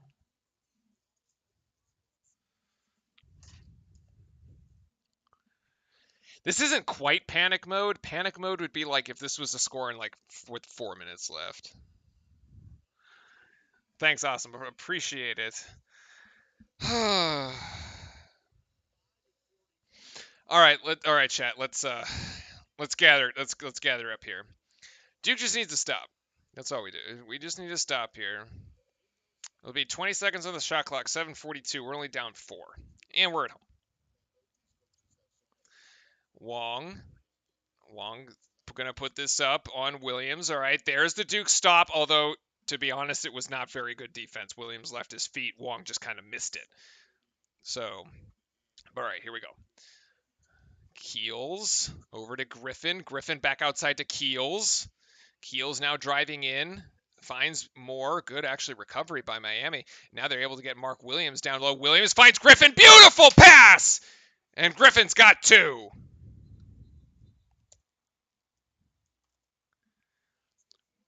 The 2 big men. Actually, this is a very interesting lineup. There is no Jeremy Roach on the floor right now for Duke. This is a very big lineup here with AJ Griffin, Keels, Banchero, Williams, and Moore, right? So Duke has gone big, and that is the 4th Duke player with over 10 points now is AJ Griffin. Again, Duke needing another defensive stop here. Although it causes this awkward mismatch because right now you have Wong, which is a much speedier guard, on Mark Williams, and actually very good defense by Williams there to keep moving his feet.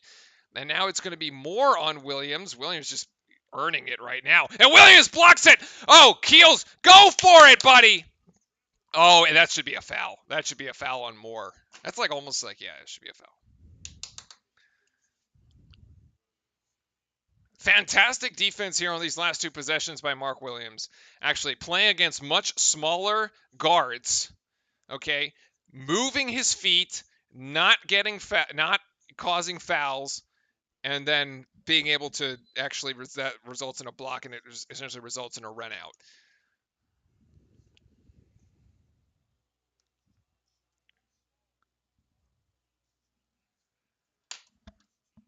Did Keels just get punched in the private area? He's like bent over there.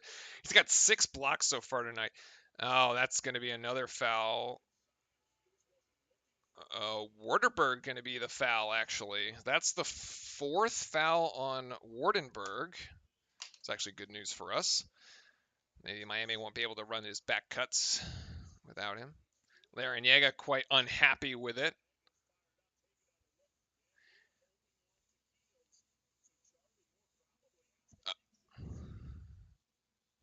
Wait, Larrañaga calls timeout. Wait, that foul isn't on Wardenberg. That foul should be on Moore, who is being held.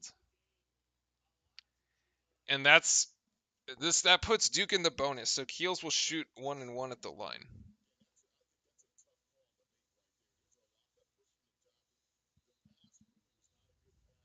And it's Charlie Moore with 4 fouls.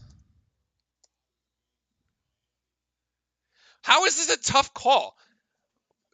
This announcer is like, I don't know what this announcer is looking at. He's got him wrapped up, man. Got him wrapped up. Moore's going to go to the bench with 4 fouls.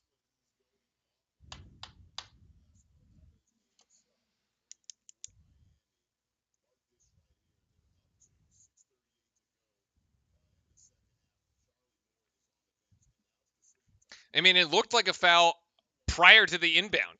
It's like not even when the inbound the pass was thrown. It was before it. What are you complaining about?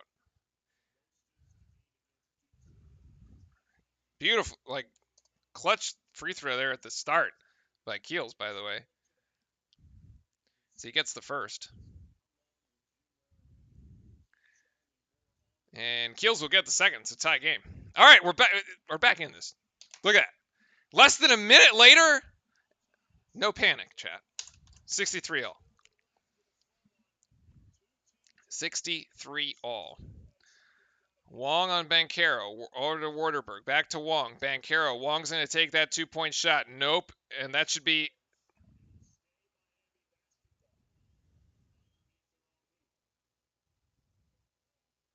He keeps complaining about his omelet.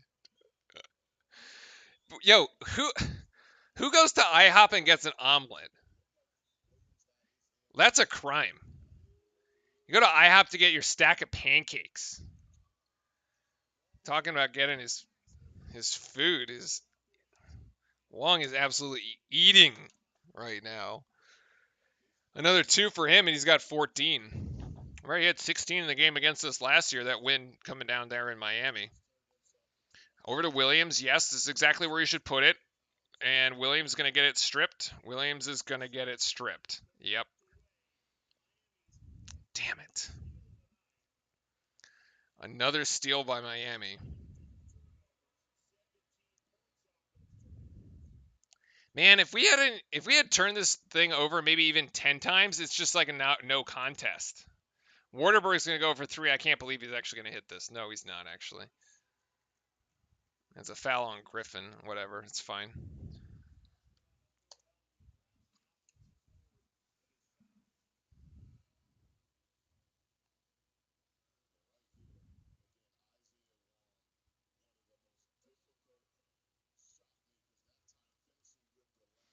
The problem here on this possession with Williams is that he doesn't have enough he's not deep enough in the post, so he has to bring the ball down and try to gather it, and the second he does, the guard it's just on top of him, and like he's going to strip it. That was the unfortunate part. Williams needed better post position. Beautiful block by Moore actually on that one, and now he's going all the coast to coast. No, blocked by Warder. Oh, how does that get out? How does that come out of Griffin's hands? That should have been a dunk. Ugh, that's unlucky. And there's another back cut. Oh, are you kidding?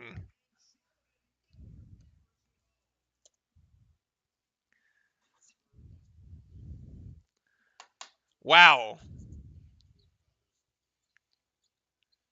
3 for 4 on the backdoor cut, all from Waterberg. Banchero's going to go up strong, and he's going to get an and one.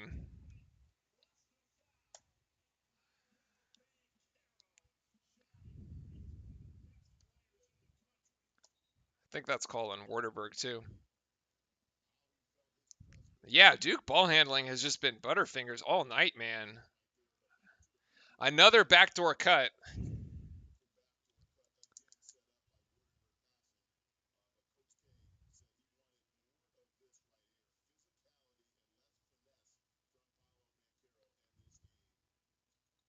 Nice. Banchero's got it at the free throw line.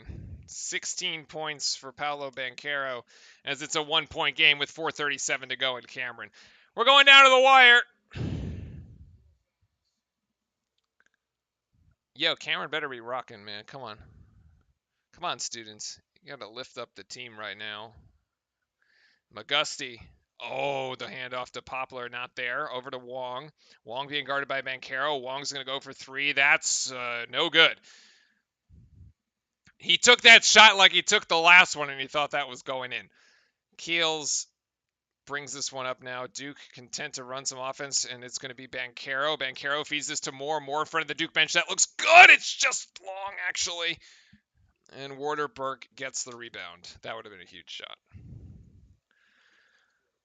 Oh, he was so open. That's the 3 you take it, shoot around, and you make it 8 out of 10 times. Good help by Banchero there. Waterberg, look for the possible backdoor cut. Well defended, except they're going to get that one and Poplar, and that's going to go in. They had 2 opportunities to get backdoor cuts. They do it again.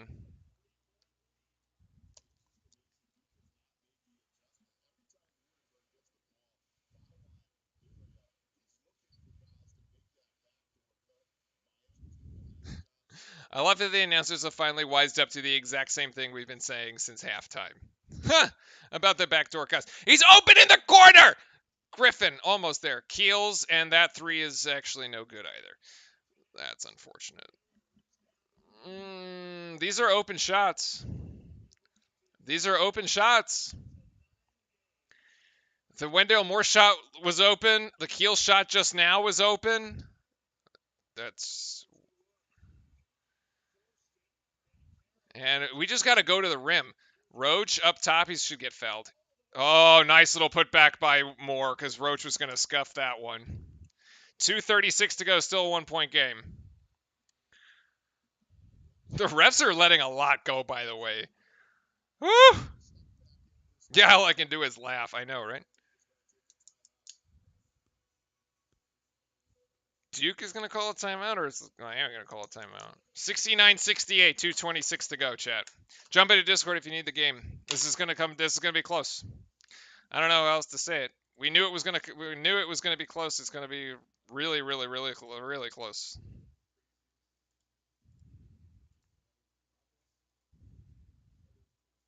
I think that's gonna double up as the under 4 media timeout, by the way. And so we're just gonna go. I think we're just gonna go the distance here, late. But yeah, for those looking to grab the game, make sure to head over to hit the sub button first, and then head over into Discord. Much appreciated. Thanks everybody for joining us here on this Saturday night. Make sure to hit the sub button, get notified when we come back, when we go live. We'll be back on Wednesday for the game against Wake Forest. That game in Winston-Salem. It's been a fantastic chat this evening. You guys have been sensational as always. Really love makes coming out here and doing this a lot of fun. So I thank everybody who's been in chat and who's been hanging out with us. It's been a tight one. I think we're a little bit nervous here. A little bit nervous. Going to come down to the wire. All it really takes at this point is one stop. I mean, this game is one stop on either side away from one stop and one big shot. Like someone's gonna have to come up with a big shot. Moore and Keels had an opportunity. It didn't land.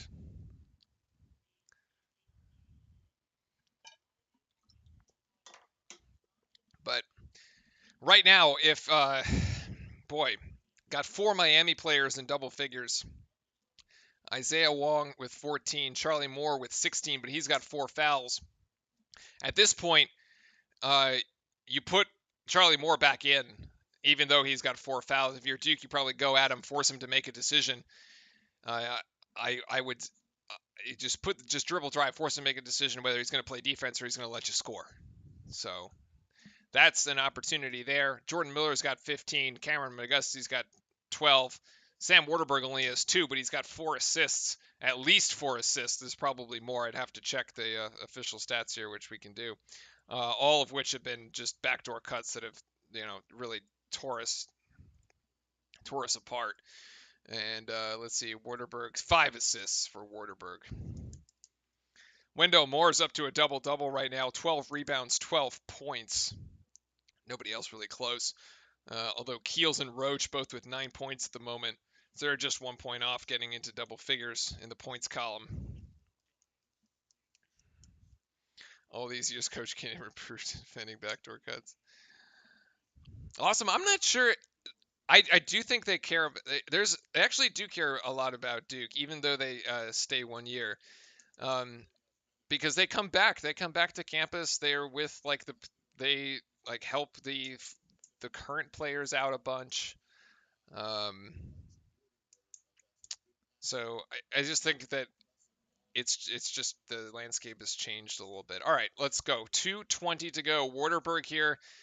Get the ball out of his hands because we know exactly where it's going. And this one is Moore, who is back in the game with his 4 fouls. The backdoor cut was well defended there by Banchero, so that was called out. This is Moore again, and Miami's gonna get an easy 2. Jordan Miller up to 17, and Miami's got a 3-point advantage. 1:54 to go. Duke's got to score on this possession. Running out of time, to be honest. Nothing there for Banchero. Gives it to Moore. Mark Williams calling for it. Moore with 10 seconds. Moore back to Roach. Roach down low. Roach with a tough shot. Oh! Williams with the putback! Something in between a putback and a bailout. Well, okay, Trayvon Duval, I actually never liked as a Duke player or point guard. I thought he was just He couldn't shoot three. He couldn't shoot free throws, and he made terrible decisions. Like he just shouldn't play point guard for Duke. So anyway, God, yeah, Jalen Johnson is also kind of weak as far as Duke goes. Timeout here for either Duke or Miami. Duke, actually, timeout called by Duke. That's our final timeout.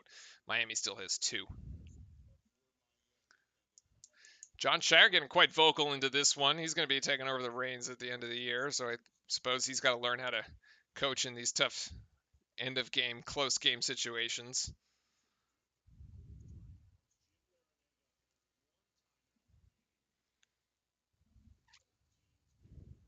Okay, Miami has 1 timeout remaining. Okay, yes, as Logan says, lock it in. Whew, 93 seconds left. Well, Shane, as bad as they've been on defense, and as many times as we've turned the ball over, it's a 1-point game. Right? Like, if you even, we've turned the ball over 17 times.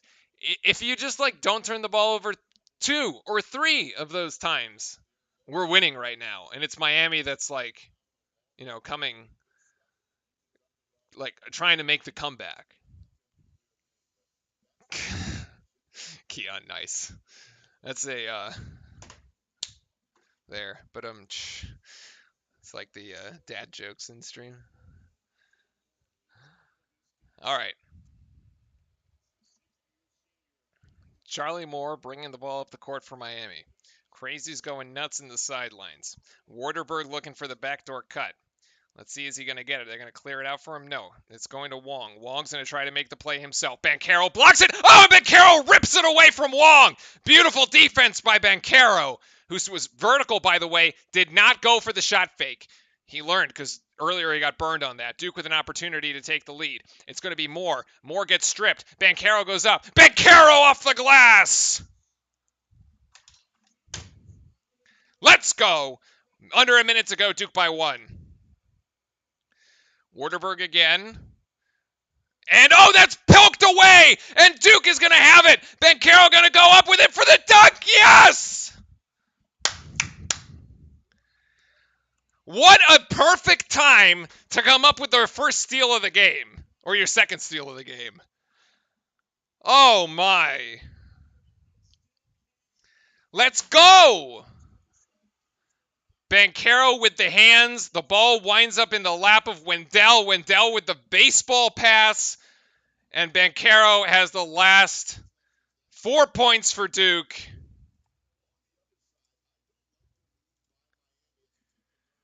Yes! Oh, there's the Stormtrooper. Wow, Banchero just put the team on his back and let it go. And just said we're not going to lose this thing.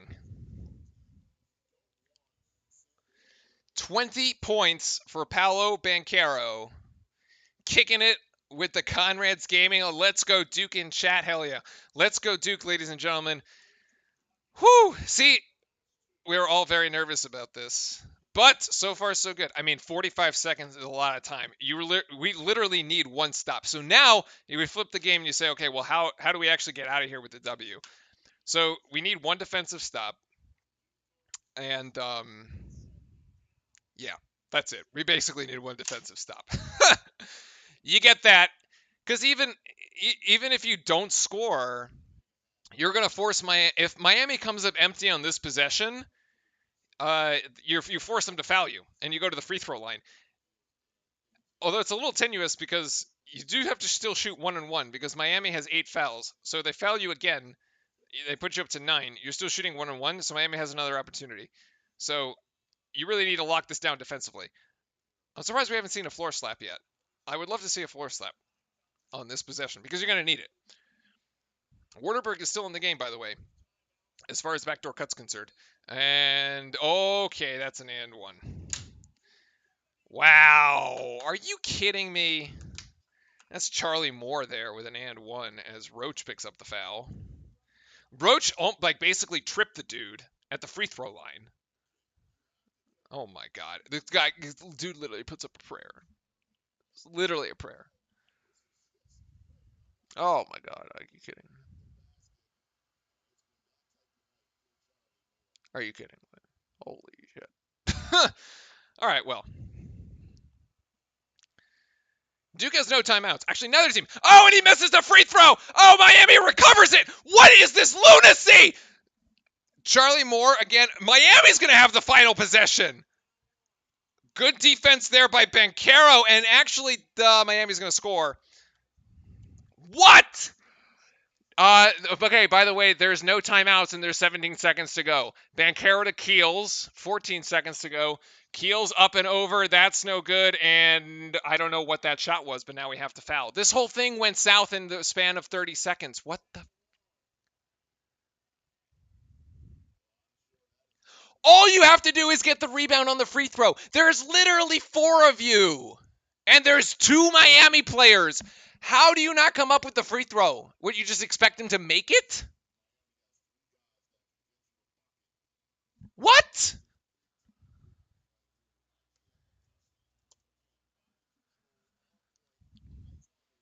Now Duke has to foul. Wong makes the first. It's going to be a 3-point game. This is bullshit. Oh my God. Now we have 8 seconds to go down the court and actually score. Or he misses it. He does miss it. So it's 2. You don't need the 3 here. Just tie it and go into overtime. Just tie it and go into overtime. Why would you take the 3?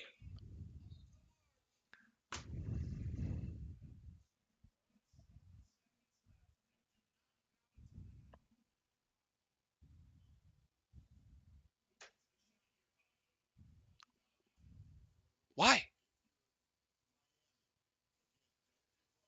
There's 8 seconds. Drive. Get fouled. Maybe you go to the free throw line. .7 isn't... .7, I think you can inbound touch it and like kind of alley-oop to it. You don't need to take this.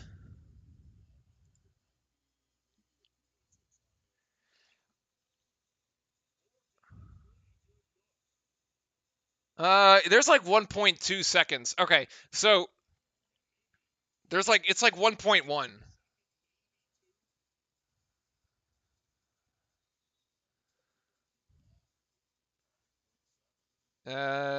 No.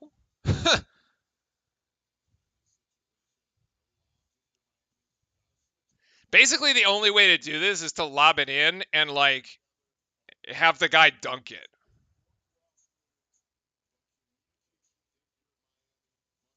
If you had 1 point something seconds, you could catch and shoot it. But I don't know with .7 if that's actually possible.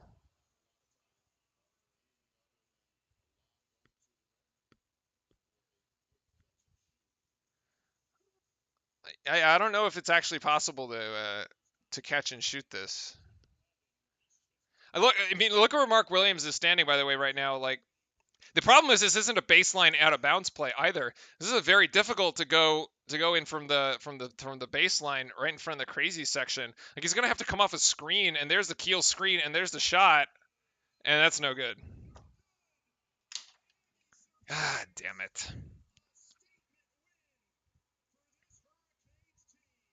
God damn, chat. We had this thing with like 40. We literally had this game with 45 seconds to go, and we completely threw it. This is a throw.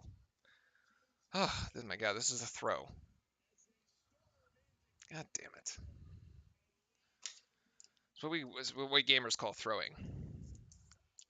We basically threw it. We threw.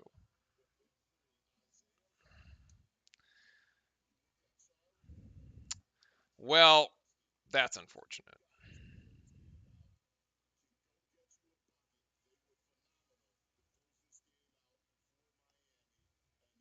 This Keel shot is not awful. It does go off before the buzzer, by the way, so it would have counted. But yeah, it would have counted. It's unfortunate. All right, well, that's unfortunate. It's crazy that this game was as close as it was with 17 turnovers. Damn. That's really unfortunate. I sympathize for the crazies tonight because I know how losing at home feels and it's not fun. Ugh.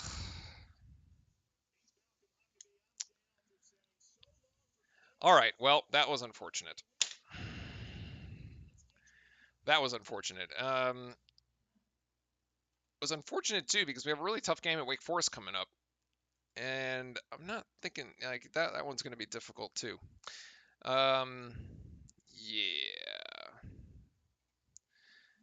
Anyway, last time we lost to Miami at home, we won the title. Is that really true? Was that what 2015? That's crazy.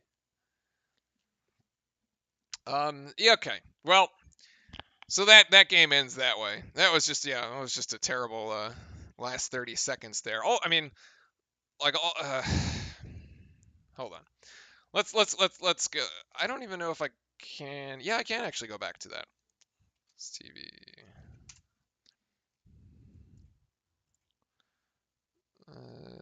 Kill that. Kill that.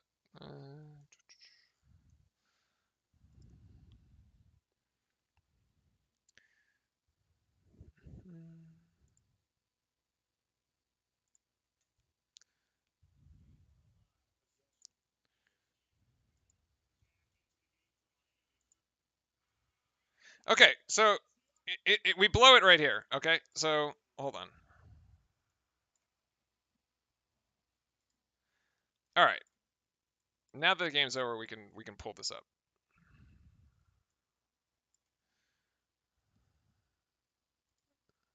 Okay. Oh, hold on.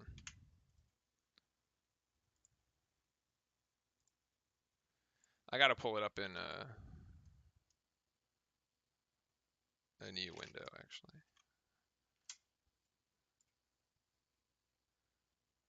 And why this thing didn't work.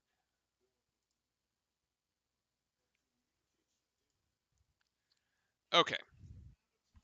All right. So this is where we throw this game. Let's actually look at this. So Charlie Moore goes in, he puts up this prayer, and it goes. Okay, like what are you gonna do? Like, okay, the kid got it. Fine, whatever. It happens. All right, you're still up by a point. Okay, you're still up by a point. You're still up. You're still up by a point. Here's where we throw this. There is 1, 2, 3, 4, 4 Blue Devils here. I actually don't know where Mark Williams is. Oh no. Mark Williams is right here. So who's missing? Keels is missing. Keels is the guard that's missing here. Okay. No, Williams isn't in this. This is Banchero. I don't why Williams isn't in this. I don't know. Like where is Williams in this play? Like and why is he not in for the rebound on this? Right? Like where is he? So he puts up this shot. So he's got Waterberg and he's got Jordan Miller, I think, on the other side. And he puts this up, and it's a long rebound because it hits the back of the backboard. And Banchero tries to go up with it. Fine. Waterberg and Banchero, they're kind of fighting for it. They're scrapping for it. I wouldn't call a foul here at all. Like, it is what it is. Those two, they can fight for it.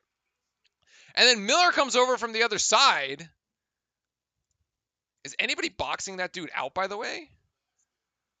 Who is responsible for boxing out Miller? Because this lands.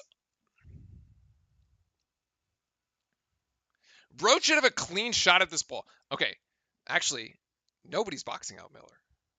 Everybody's looking at the ball, and nobody's looking at this dude. I don't know what Roach is doing. And there goes Banchero. Nobody puts a body on Miller here in the middle, right? Like, Wendell's basically out of this play right now. Roach is taking pictures. And Miami is basically rebounding this 2v1. Despite the fact that there are 4 Blue Devils in this picture, Miami is actually rebounding 2v1. And they're going to come up with this. Where is Mark Williams? I don't know. I assume Trevor Keels is in the game at this point, and he's actually off to the screen here where ESPN's got this crazy graphic, and we just can't see it. and then they bring this down. And yeah, and so this graphic goes away, and there you see Keels. But there's no Mark Williams in this. It's not like he's in foul trouble. He's been playing very good defense. You could sub him in. Like, we were having a lot more success with the bigger lineup with Keels, Griffin, Banchero, Wendell, and Roach. And so, but Roach is somehow in the game right now with 30 seconds left, and you got a guy taking free throws. That should have been Mark Williams, should have been in that position. Actually, I would think that Banchero and Williams would switch on that side, and Williams would be farther in. Williams would come up with this rebound. Banchero does not, because Roach can't actually help in this case. The guy's got 6 inches on him. There's not really anything Roach can do, but if you put Williams there, then you're actually rebounding 2v2 and you have a shot at this. And then like Miami just comes up with this play. I'm sort of confused as to why the lineup.